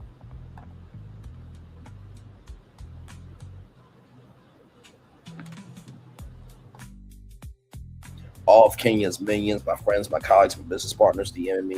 I began to text Moore, doesn't even realize the damage she caused because Edie was falsely led to believe that the explicit photograph depicted her. And because of pressure from producers, Edie was also forced to discuss sexual history and do so on camera. The producers also orchestrated a conversation between Edie and her mother on the same day, which was filmed."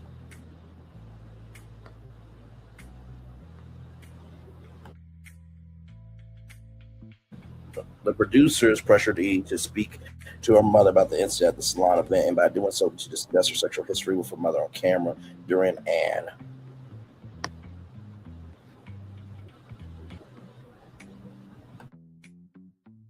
extremely sensitive and vulnerable time. Edie also discussed on camera the emotional and psychological effect that the public response to the incident had caused, stating this ordeal has definitely taken a toll on mental health 100%. Every time I get on social media, there's an article on this. Everything when you look up my name is now the situation. You can't remove what's now on the internet. So I'm going to have my guard because I just don't know what to expect from this.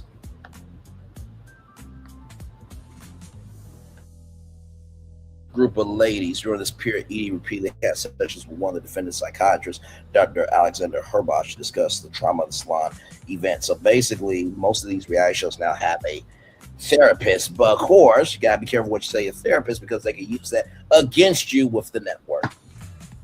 Yeah, I'm saying that to you, Bravo. Yes, y'all would take that private information from Dr. Elish Herbach. You, Bravo, and Truly Original will use that against Britt Eady. Yes, I'm calling y'all fucking out.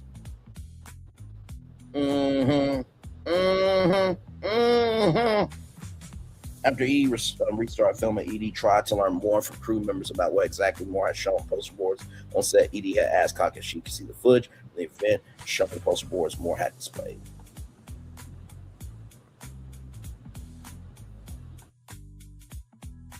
Cox responded that the footage was probably a Bravo that she could not show to Edie, which is bullshit. If I'm in that, that is me. No, I'm seeing it regardless.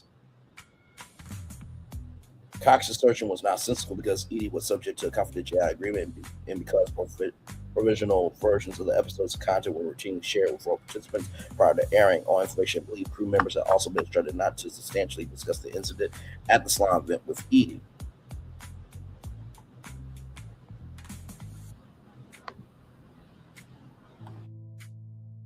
On set, Edie asked crew members if they had captured footage of the poster boards. In response to Edie questions, crew members say they only stopped filming before more brought out the poster boards.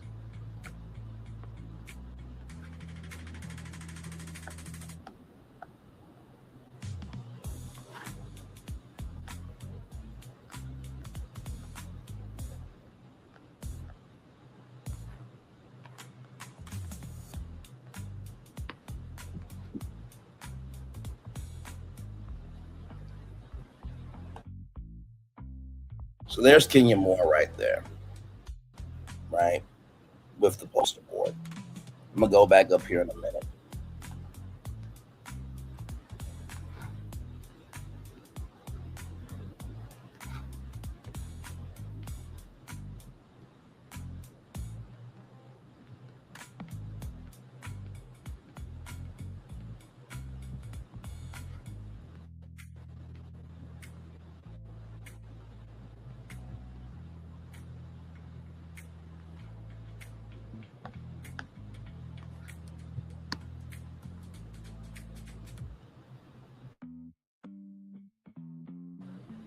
These statements were obviously false, was obviously nonsensical and false, perhaps shown most clearly by the fact defendants ultimately aired certain footage of the poster boards in the episodes they aired the following year. During filming and most privacy, Edie's castmates continued to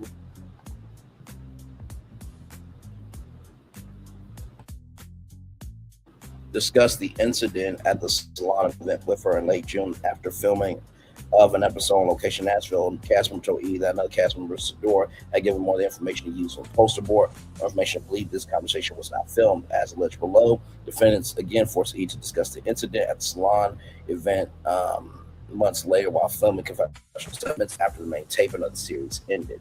So there is this thing called confessionals. Now, sometimes they'll tape it after something happened. Most of the time, after the season is over, they'll showcase the footage and then they'll retape the confessionals and then they'll merge the confessionals with the footage and then you get the episodes. Okay, so.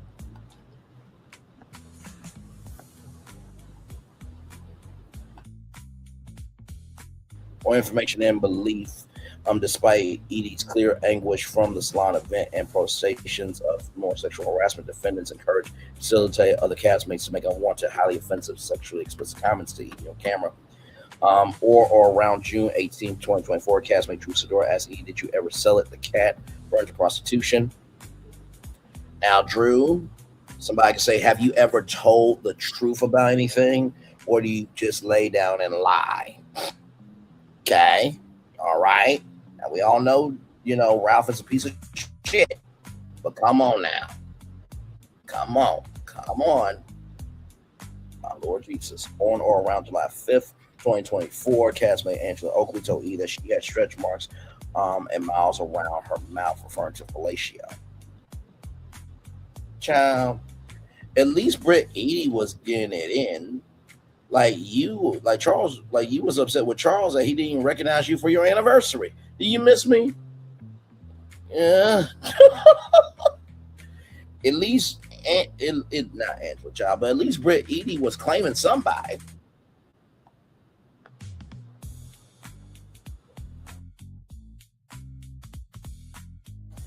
Cast member Shamia Moore repeatedly told E that she was a whore on camera, including or around August 14th, 2024. I remember the motion that Shamia made when they asked her, "What did you do for Gerald?"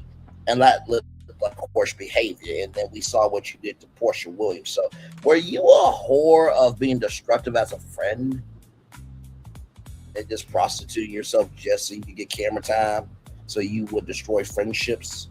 Shamia Moore, don't do that shit. I'm sorry if I hurt you. Looking off into the wind. Child.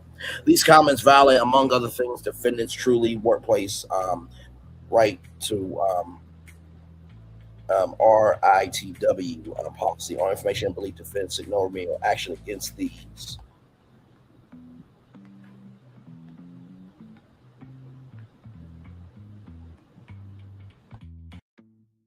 Castmate sexual harassment. Edie Rowa confessional segments were filmed between September 2024 and March 2025. All confessionals were filmed in a studio in Atlanta.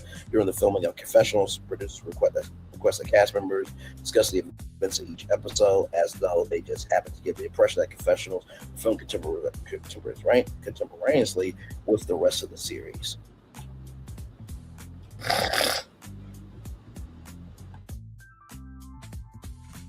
During the filming of confessionals, producers will also give cast members information details they had not had before in order to prompt a response, despite Edie again saying to producers in no uncertain terms that she did not want to further discuss the incident at the salon event during these confessionals. Cocky pressure Edie to discuss the incident in detail, be emotional as possible about the incident and prefer sexual history in the segments. Edie again gave into the pressure from Cox because she did not want to lose her job.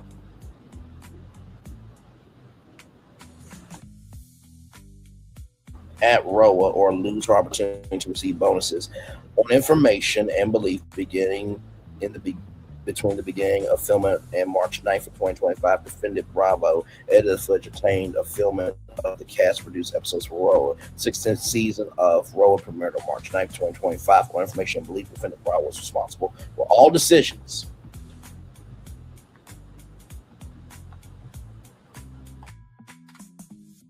regarding editing of the episodes, creating and distributing advertisements for the series, and ultimately airing of the episodes. On information and belief, each episode row at each advertisement for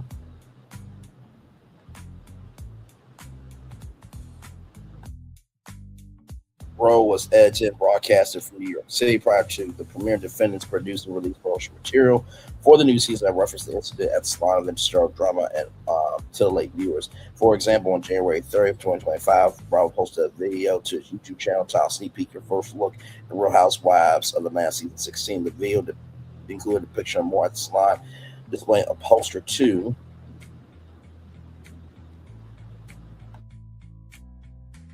guest saying, "Who's this whole Brittany Eady?" is her name, followed by shots of guests at the event gasping. Next scene, cut to the picture of Eady crying, say she thinks that this is okay. Take it together. The scene's clear to depict or making harmful statements about Eady. The premiere of season 16 of Roa introduced Eady by making reference to one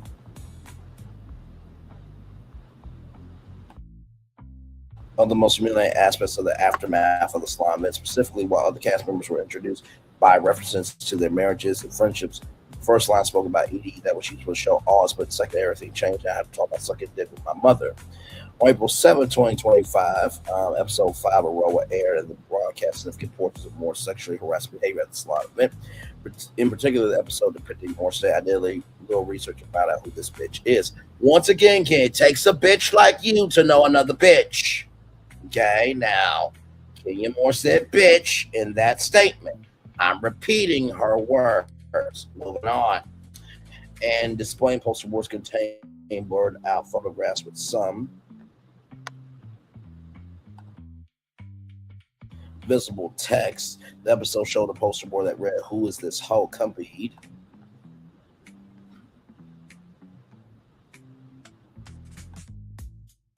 by photographs that were blurred out. Nevertheless, the episode depicts more points of the blurred photographs, stating Brittany is her name. It's the same girl.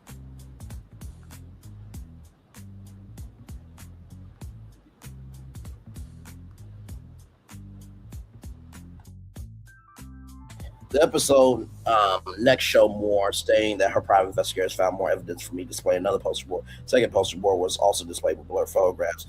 As the poster board was displayed, the episode showed Moore stating in reference to Eady, she used to be a video hoe, she used to be a trap video hoe.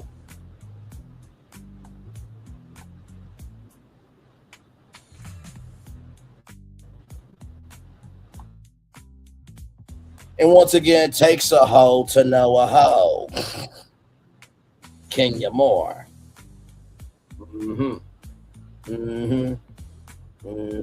Just want to put that up. Okay. All right, moving on.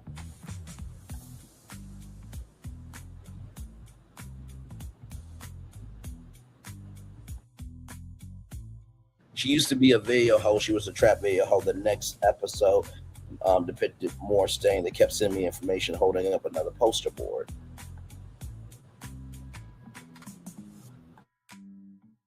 Contents of the poster board were not visible on the episode. The episode then depicts gasps and shock from the guests at the salon event.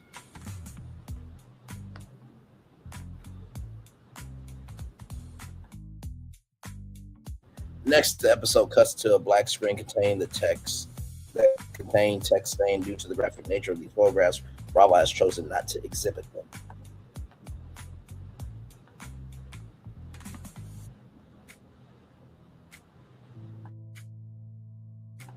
Despite obscenely claiming that the photographs are too graphic to display, defendants edited the episode not only to describe in detail what was depicted, but to imply the graphic photograph actually depicted Eady.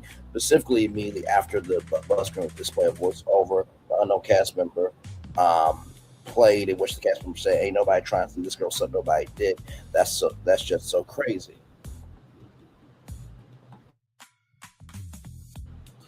But God forbid if it was you being shown for revenge, God forbid, God fucking forbid if it was you.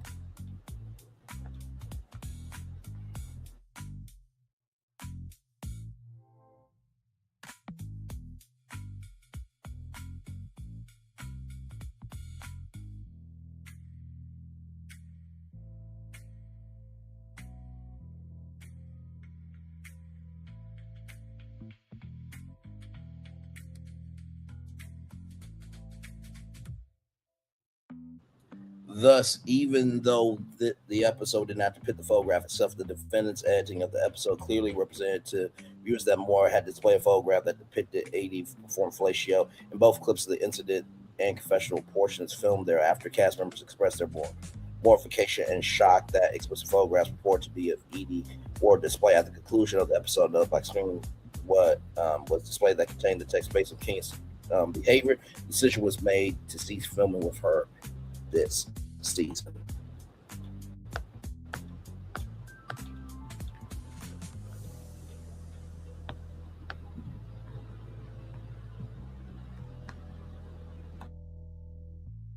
During the week of April 7th, 2025, Eady was required by defense to travel to New York to appear on Watch What Happens Live, a show broadcast on Bravo in which cast members of Bravo's reality television franchise discussed recent episodes with producer Andy Cohen. During the 3 days she was required to be in New York City, Eady also did several interviews with New York City-based media outlets pursuant to Bravo's scheduled itinerary.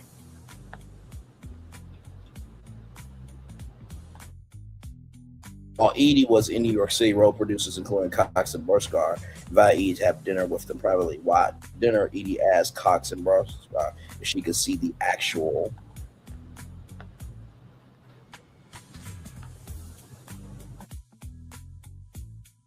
poster footage within the poster boards. Moore had displayed. Cox and Burskar replied that they thought they could make it happen, but did not indicate they would take any steps to show Eady the photograph, nor did they take any such steps. In fact, despite each request to defendants to see the photograph displayed at the salon event, none of the defendants or their employees or agents ever showed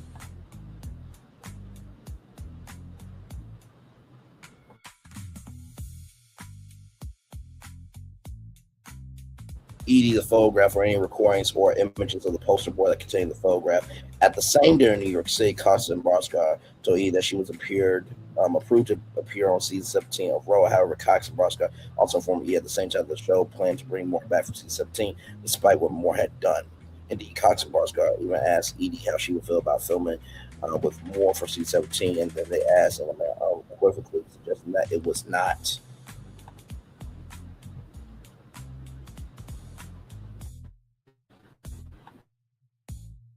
choice for Eady, but that she wanted to continue filming for season 17, that she would have to do it alongside Moore. Eady was mortified and traumatized to learn at this dinner that defendants were still inclined to employ Moore after Moore had egregiously sexually harassed her, and that they were willing to subject Eady to work with Moore again. Eady was equally horrified and traumatized to learn at this dinner that defendants were actually conditioning Eady's continued employment with season 17 on her working with Moore.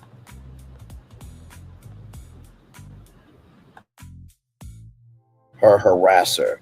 Oh wait, that says ass and harasser. So is Kenya Moore an ass? Yes, she is.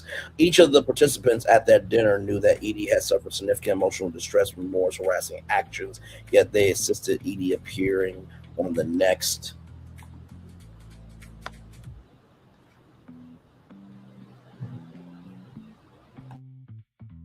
season with Moore. Eady was faced with a decision to continue playing with Moore or to walk away from Roa entirely. As alleged above, she chose to allow April 15, 2025, episode 6 of the 6th season of Roa air. Episode 6, rather, sorry, not season 6, but episode 6 depicted Eady speaking about the incident at the salon event and discussing her sexual history, which Eady would not have done had the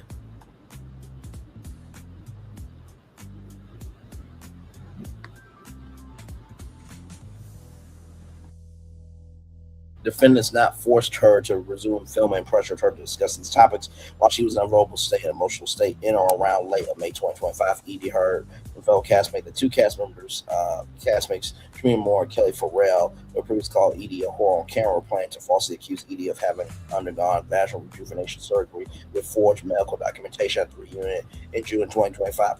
And that's why Shamia's back is all the way fucked up, rather. You're going to do this, and now your back is fucked up, you bitch. And Kelly Farrell, you can't pay your bills on time. You fighting with neighbors and shit. Look how karma spun the block on both of you heifers. And heifer means a cow before y'all get on to me. Stop it. See, that's the problem. The reason why lies live It's because y'all allow the truth to fucking die. But God forbid if it was any one of y'all going through this shit. Okay?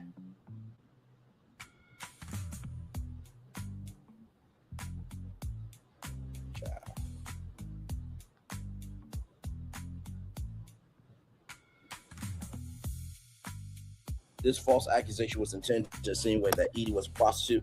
On May 29, 2025, Eady emailed director Tony Tong of NBC to express her concerns about the ongoing harassment campaign against her. Eady wrote her email the context of the forthcoming filming of the reunion episode for season 16, which was to be attended by each of the castmates and was scheduled for June 5th, 2025. Eady Roth felt like this was an opportunity to try to silence me and that whatever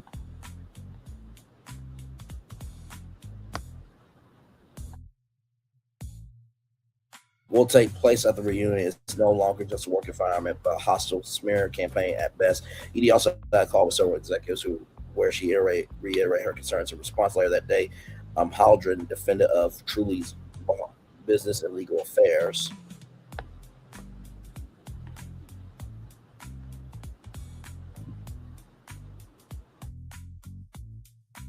who had previously sent defendant Truly's anti-discrimination, anti-retaliation policies to each of the castmates for filming, sent an email to the castmates attaching the Truly original anti-violence policy, but not sending the anti-discrimination, anti-retaliation policies. However, on information and belief, defense did not take any corrective action.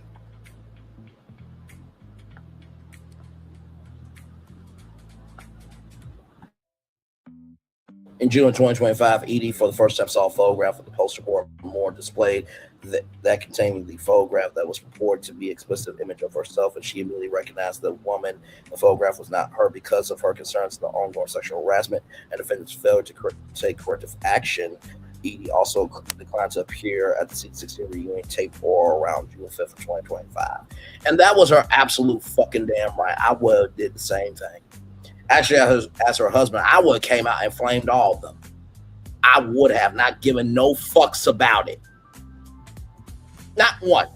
Not fucking one. I would have told Kayla for real, take some chicken or a waffle down your throat and choke on it. Mm-hmm. Yeah. Yeah. Yeah. Uh-huh. Yeah. Yeah. Yeah. Yeah. Uh-huh.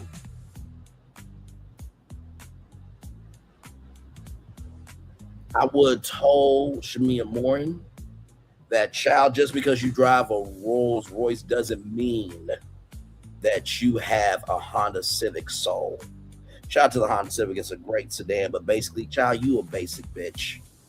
Oh, I would have flamed and not given a fuck. You don't get to do that to a woman and then don't think y'all ass don't get to get called out for shit. And then we wonder why Black women go over to other races because they don't feel protected. Most disrespected race is the Black woman. The fuck wrong with y'all?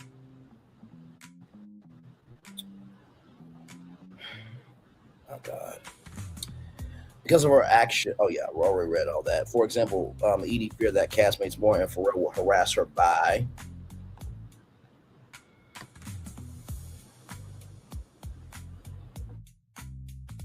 falsely accusing her having undergone vaginal rejuvenation surgery, calling her a prostitute. Eady was scheduled for another tape of Watch What Happens Live in New York on June 9th, 2025, but felt compelled to decline in light of the aftermath of the airing of the incident at Salon Event and the ongoing sexual harassment of her at the taping, which aired live. Castmate Truth Adore. The world wants to know, are you a hoe and did you sell it? See, better be lucky I wasn't a guest. I'm like, Drew, question. When Ralph was down in the basement, did you get any STDs? Because Ralph was irresponsible. See, you gotta match people's energy sometimes. No, I don't give a fuck. No.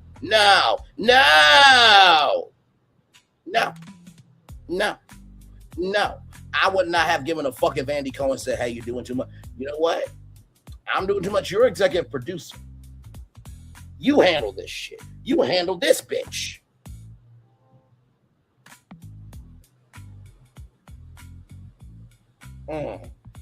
I bet you Drew Sidora would have shut the fuck up and never would have said shit to Braylon Lee on Twitter. I bet you that much. Moving on.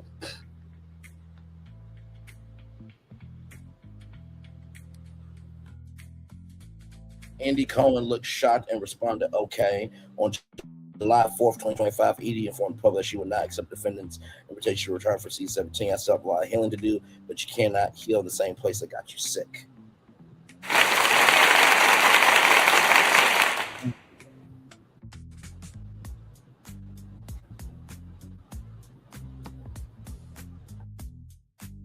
Later that day, she further explained the events of this season had devastated me. Eady declined to pursue appearing on C-17 due to defendants effectively conditioning that her employment working with Moore again due to the devastation she suffered at the hands of the defendants following the salon event.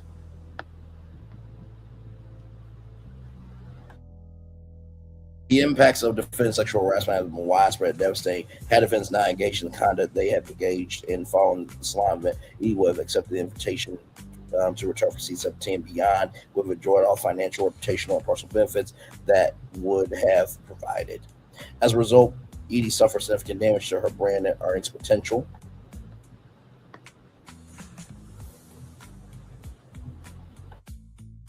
From endorsements, although Eady felt the impact of defense sexual harassment all over the country, and especially in her home base, and she felt a significant impact of that harassment in New York City. As alleged above, certain of the most harassing conduct occurred in person while she was in New York performing her functions as an employee of defendants. Eady's largest following on social media, which she monetizes, and nearly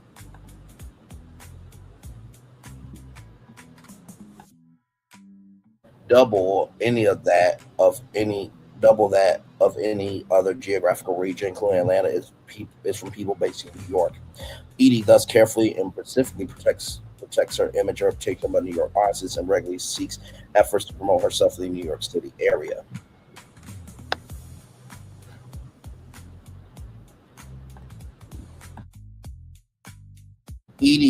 However, Eady was deprived of New York and New York City-based job opportunities with defense because she had returned for C-17, would have taped additional episodes in New York City, including episodes of Watch What Happens Live and the season reunions, which had previously been filmed in New York City.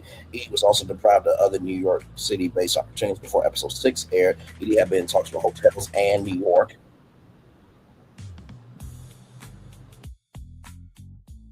City brands and venues about doing appearances in New York for financial compensation. Eady had particular interest in doing New York-based work because of its lucrative nature and its ability to expand her reach in her most popular geographic area because her husband is from New York City. However, in the aftermath of episode 6 airing, Eady was informed that these venues and brands had no longer interest because concerns with Eady's image following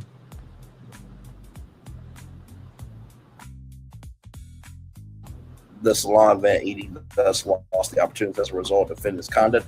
Eady has suffered emotional damages and committed physical manifestations. In the immediate aftermath of the salon event, Eady experienced severe depressive moods, anxiety, and as felt though she was not going to survive what happened to her. To this day, he experiences severe feelings of depression and anxiety as well as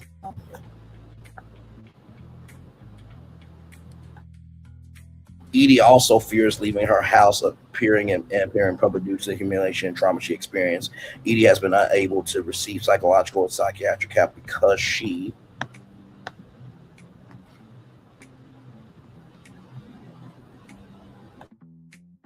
experiences severe anxiety about her privacy being violated and worries that she attempts to receive medical treatment. Private medical information will be revealed to public and used for her to humiliate her. Eady has lost business opportunities due to her depressive symptoms. Eady has difficulty getting out of bed or leaving the house and therefore misses meetings and other opportunities for business development. Eady has also suffered reputational harm as a result of her public sexual harassment,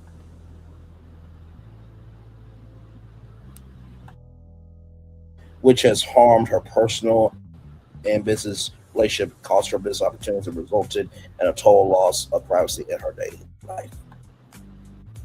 Y'all,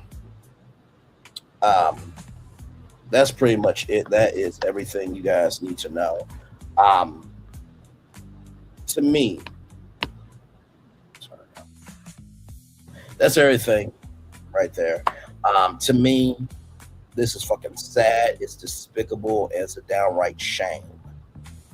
Brittany should not have lost opportunities in New York because of what Kenya Moore or Kenya Revenge P. Moore did. Fuck Kelly Farrell. Fuck Shamia Morin for wanting to go on national TV and talk about vaginal procedure. Really? Okay, it's a procedure. Have all y'all not gotten work done on yourselves before?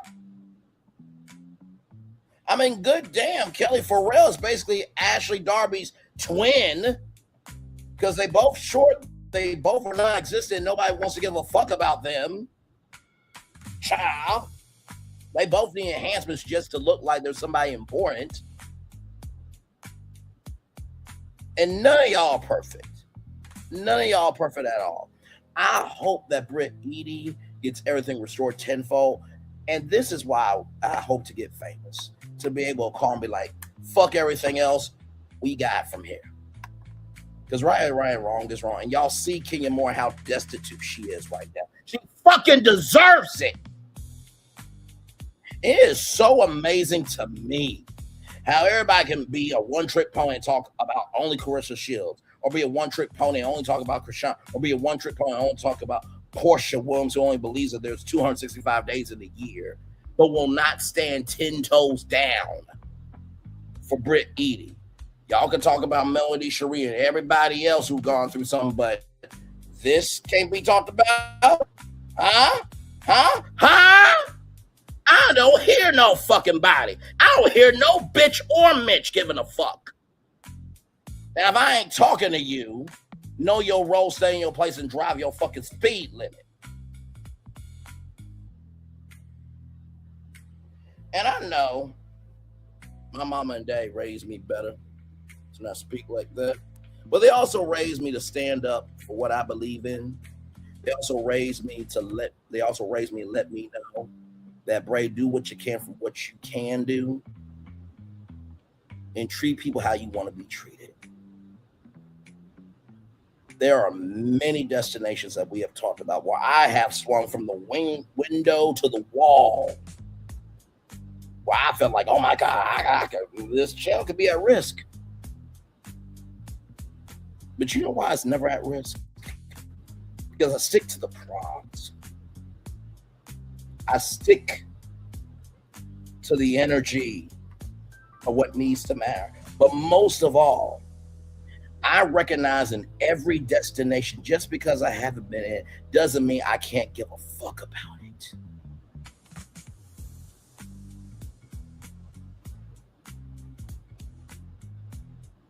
We've covered Diddy. We've covered Jonathan Majors. We covered Malago Grams. We covered Kelly Price when she said what the fuck she said. We covered Diane McClurkin. We covered Stephon Diggs. We covered Tyler Perry. Right is right, wrong is wrong. He or she who has not sinned cast the first stone. The reason why some gifts make room is because either you work on them, or some of y'all allow people who do wrong, y'all allow their gifts to make room for them, but you don't hold them to account.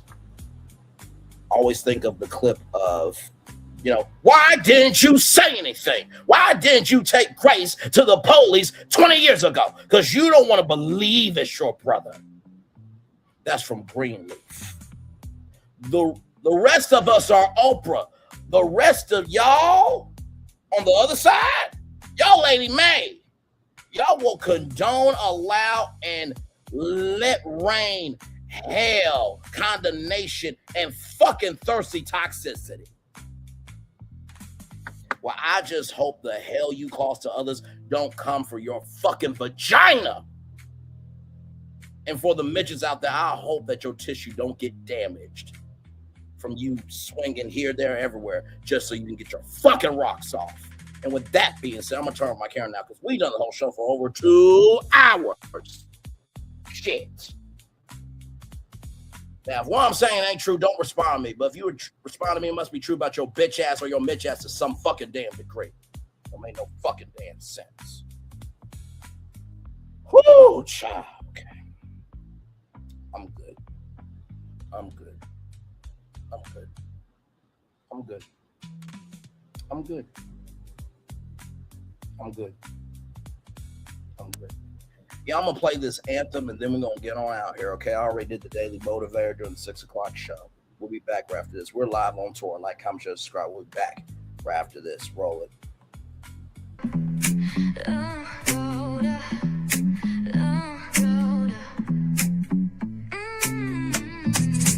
Lights go low, the city goes high. Stories untold under moonlit skies. Braylon got the vibe, got the flow for the culture. Yeah, you already know.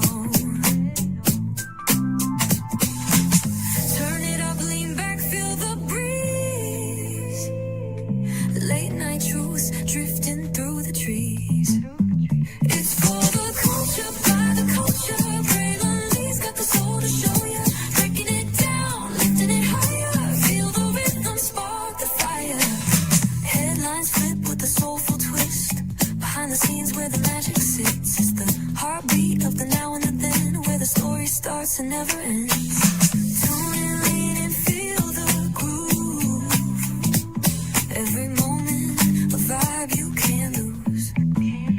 It's for the culture, by the culture. Braylon Lee's got the soul to show ya. Breaking it down, lifting it higher. Feel the rhythm, spark the fire.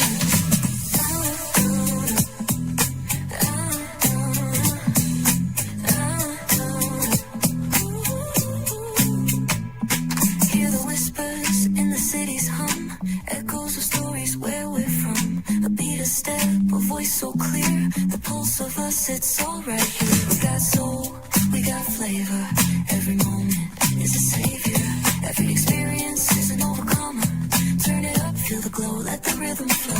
Spotlight shining, we in the zone. This is the place where the culture's grown. Stories untold, now they're coming alive. Braylon Lee got the vibe tonight. One thing to know and two things for sure.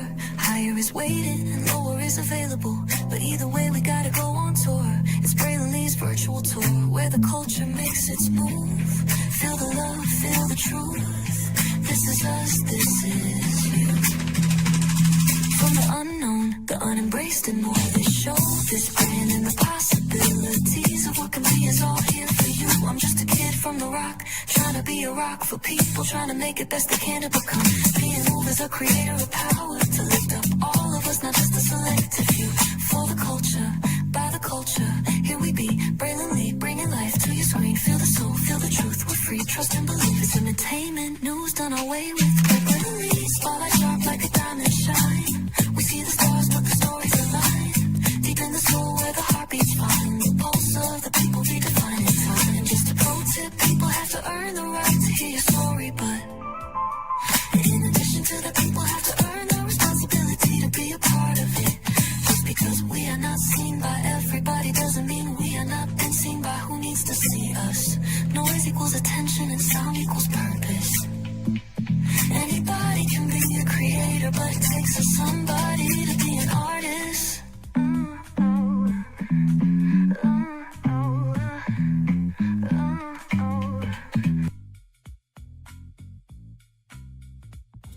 By the way, everybody, I just want to say this too.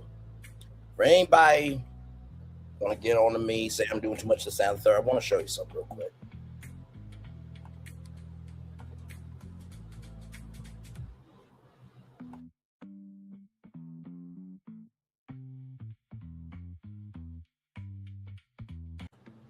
Do you see that thumbnail where it says those kids need to be disrespectfully handled? Those three black pieces of shit, and yeah, I'm calling them that for a fucking damn reason. One of them raped a 12-year-old fucking girl in a garden in Miami, fucking Florida. One of the boys, excuse me, really, he should be reduced to a piece of sperm swallowed by his fucking damn mother, put rocks in her fucking mouth for her not to scream, and then held her down as the other boy held her down. And then I mentioned that the young boy raped the 12-year-old girl for 30 fucking damn minutes. I don't want to hear shit about who I am, who I should be and how I should fucking move. Well, I'm doing more than any of you bitches or bitches combined. Now, I'm not saying everybody got to do what I do. I've always stated that. But good damn. We get so caught up in everybody else's shit. But God forbid, if it's somebody else's shit that don't relate to us, you see anything? No, I didn't see anything. Until it comes to your fucking doorstep.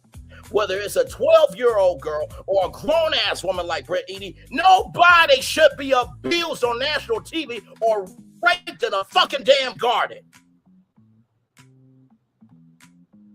Now, I gotta go. Shit. With that being said, it's time for the best outro on YouTube. Know what you do and do what you know. Never say you want more special because you were always born a blessing. Trust you may not be where you want to be. By the end of it, you'll be where you need to be. Do what you've been chosen to do. Why it's one thing to call yourself, it's another thing to be chosen. One love, much love, all love. I have spent time with you. You have spent time with me. And hopefully by spending time together, we'll rise to be great together. Always remember we're doing radio, television, YouTube, living your best life. Or just stand on business. That just because you can do what you want to do doesn't mean that you get to ignore the weight of the world. And remember, if that weight is ever on you, keep that same fucking energy. Make sure the replay is not just right for you. Watch it, not just right for you. Listen to it, but if you want to experience it again. I love you. I value you. I embrace you. I always remember on C-Love, you got to give it. On C-Love, you got to give it. On C-Love, you got to give it. Whatever obstacles you've overcome, whatever success you have achieved upon this particular day. I'm extremely proud of you, but no one else is proud of you. Be proud of you, damn. So finally, y'all listen.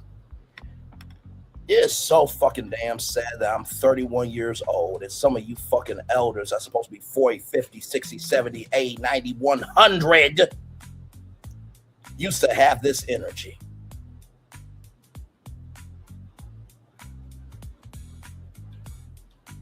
It's a fucking damn shame. Some of y'all are closer to the casket to die than at the cradle start life and becoming somebody important. I don't know how the world got lopsided, but I thank God there's some good people in the world. Because God forbid, if some of y'all bitches and mitches were in charge, oh my God, we would still be in the field picking kind, and some of us would be strange fruit. We are our own best tool and our own worst weapon to each other. I'm going, y'all. Commercial break and fireworks coming your way for the day that was, for the day that's coming, for the blessings on the way for you, me, all of us, as a society, as a people, as culture. I feel the love. And send it right back to you. Bye, everybody.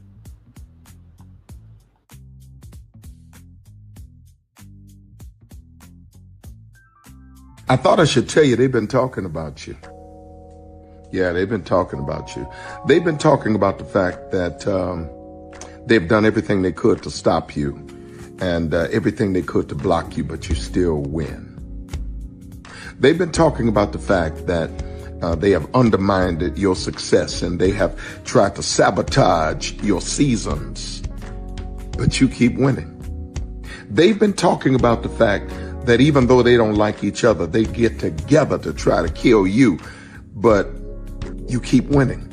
They've been talking about the fact that you were voted least likely to succeed, but like cream, you keep rising to the top. They've been talking about how they tried to burn your world down, but like the phoenix, you rose from the ashes. They've been talking about you. And you know what they say? Oh, she's just lucky. He's just lucky. But no, you ain't lucky. You're anointed. You got something on you. You got favor on you. You got power on you. You were born to win. Now they can call it luck, but it's grace. They can call it luck, but it's favor. But whatever they call it, it doesn't matter, because you know what God calls you? Do you know what God calls you? A winner. I thought I should tell you they've been talking about you. Yeah, they've been talking about you. They've been talking about the fact that they've done everything they could to stop you and everything they could to block you, but you still win.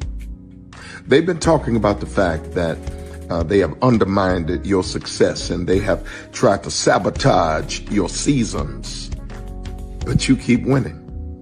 They've been talking about the fact that even though they don't like each other, they get together to try to kill you, but you keep winning. They've been talking about the fact that you were voted least likely to succeed, but like cream, you keep rising to the top. They've been talking about how they tried to burn your world down, but like the phoenix, you rose from the ashes. They've been talking about you, and you know what they say? Oh, she's just lucky. He's just lucky. But no, you ain't lucky. You're anointed. You got something on you. You got favor on you. You got power on you. You were born to win. Now, they can call it luck, but it's grace. They can call it luck, but it's favor. But whatever they call it, it doesn't matter, because you know what God calls you? Do you know what God calls you? A winner. I thought I should tell you, they've been talking about you. Yeah, they've been talking about you. They've been talking about the fact that they've done everything they could to stop you and everything they could to block you, but you still win. They've been talking about the fact that they have undermined your success and they have tried to sabotage your seasons, but you keep winning. They've been talking about the fact that even though they don't like each other, they get together to try to kill you, but you keep winning. They've been talking about the fact that you were voted least likely to succeed, but like cream, you keep rising to the top. They've been talking about how they tried to burn your world down, but like the phoenix, you rose from the ashes. They've been talking about you, and you know what they say? Oh, she's just lucky. He's just lucky. But no, you ain't lucky. You're anointed. You got something on you. You got favor on you. You got power on you. You were born to win. Now, they can call it luck, but it's grace. They can call it luck, but it's favor. But whatever they call it, it doesn't matter, because you know what God calls you? Do you know what God calls you? A winner. I thought Good evening. My name is Mark Woodbury. I'm the chairman and CEO of Universal Destinations and Experiences. Well, we're finally here. Tomorrow we begin a new chapter at Universal Orlando Resort as we open Epic Universe. We built this place for you. I want to thank you, our fans, for your love of our stories, characters, and immersive experiences that inspired this incredible place. Epic Universe represents over 8 years of meticulous planning, immense creativity, and innovation, combined with unmatched craftsmanship and operational excellence on the part of thousands of people who have brought to life the stories and characters that live beyond each of Epic's portals. But it represents so much more. Your love of Universal and the deep connections we've shared together here in Orlando over the past 30 years inspired us to dream bigger and to push the boundaries to create something extraordinary for you and for generations of fans and families to come. And tomorrow, as we open Epic Universe, I can't wait for you to experience this place for yourself. Now it's your turn to step inside, to lose yourself, and to share this place with the ones you love most. As we open this park, we hope your world becomes a little more epic. Tomorrow, Epic Universe becomes yours.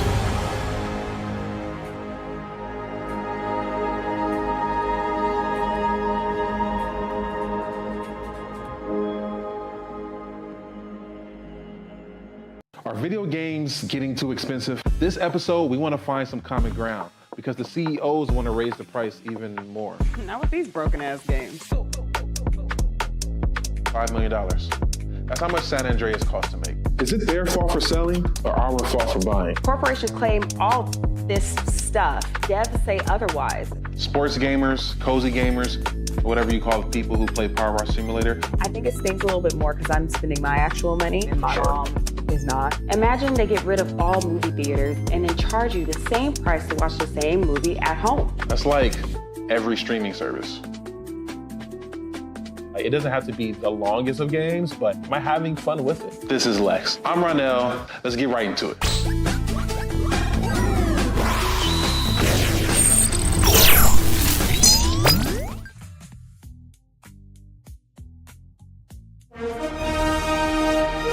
Prepare for a journey beyond imagination, beyond belief, beyond anything you've experienced before. Universal Epic Universe, a new theme park where you'll step through extraordinary portals to 5 immersive worlds. Prepare for a cosmic voyage of discovery, an isle of fire-breathing excitement, a shadowy world of monsters and mystery, new wonders in the wizarding world, and a new way to play. Plus the splendor of a magnificent resort hotel overlooking the park. It's all new excitement at Universal Orlando Resort. A week's worth of vacation thrills with 4 amazing theme parks, a variety of spectacular themed hotels, and incredible dining and entertainment. It's all at Universal Orlando Resort, where you'll find new adventures every day. Explore the astonishing worlds of Universal Epic Universe at Universal Orlando Resort. Because here's the thing, a good streamer can find other content. Because here's the thing, a good streamer can find other content. Because here's the thing, a good streamer can find other content. Because here's the thing, a good streamer can find other content. I have been moving on my own accord, covering Black culture. There is more to life. I heard that, friend. Braylon, shout out to Braylon. Make sure y'all go follow Braylon in case y'all haven't. I love your content. I have been moving on my own accord, covering Black culture. There is more to life. I heard that, friend. Braylon, shout out to Braylon. Make sure y'all go follow Braylon in case y'all haven't. I love your content. I have been moving on my own accord, covering Black culture. There is more to life. I heard that, friend.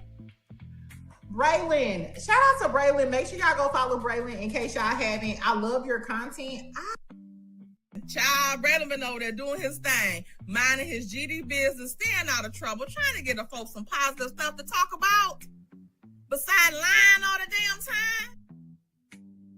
Child, Braylon been over there doing his thing, minding his GD business, staying out of trouble, trying to get the folks some positive stuff to talk about. Besides lying all the damn time. Child, Braylon been over there doing his thing, minding his GD business, staying out of trouble, trying to get the folks some positive stuff to talk about. Besides lying all the damn time. Child, Braylon been over there doing his thing, minding his GD business, staying out of trouble, trying to get the folks some positive stuff to talk about. Besides lying all the damn time. Child, Braylon been over there doing his thing, minding his GD business, staying out of trouble, trying to get the folks some positive stuff to talk about. Besides lying all the damn time. Child, Braylon been over there doing his thing, minding his GD business, staying out of trouble, trying to get the folks some positive stuff to talk about. Besides lying all the damn time. Child, Braylon been over there doing his thing, minding his GD business, staying out of trouble, trying to get the folks some positive stuff to talk about. Besides lying all the damn time. Child, Braylon been over there doing his thing, minding his GD business, staying out of trouble, trying to get the folks some positive stuff to talk about. Besides lying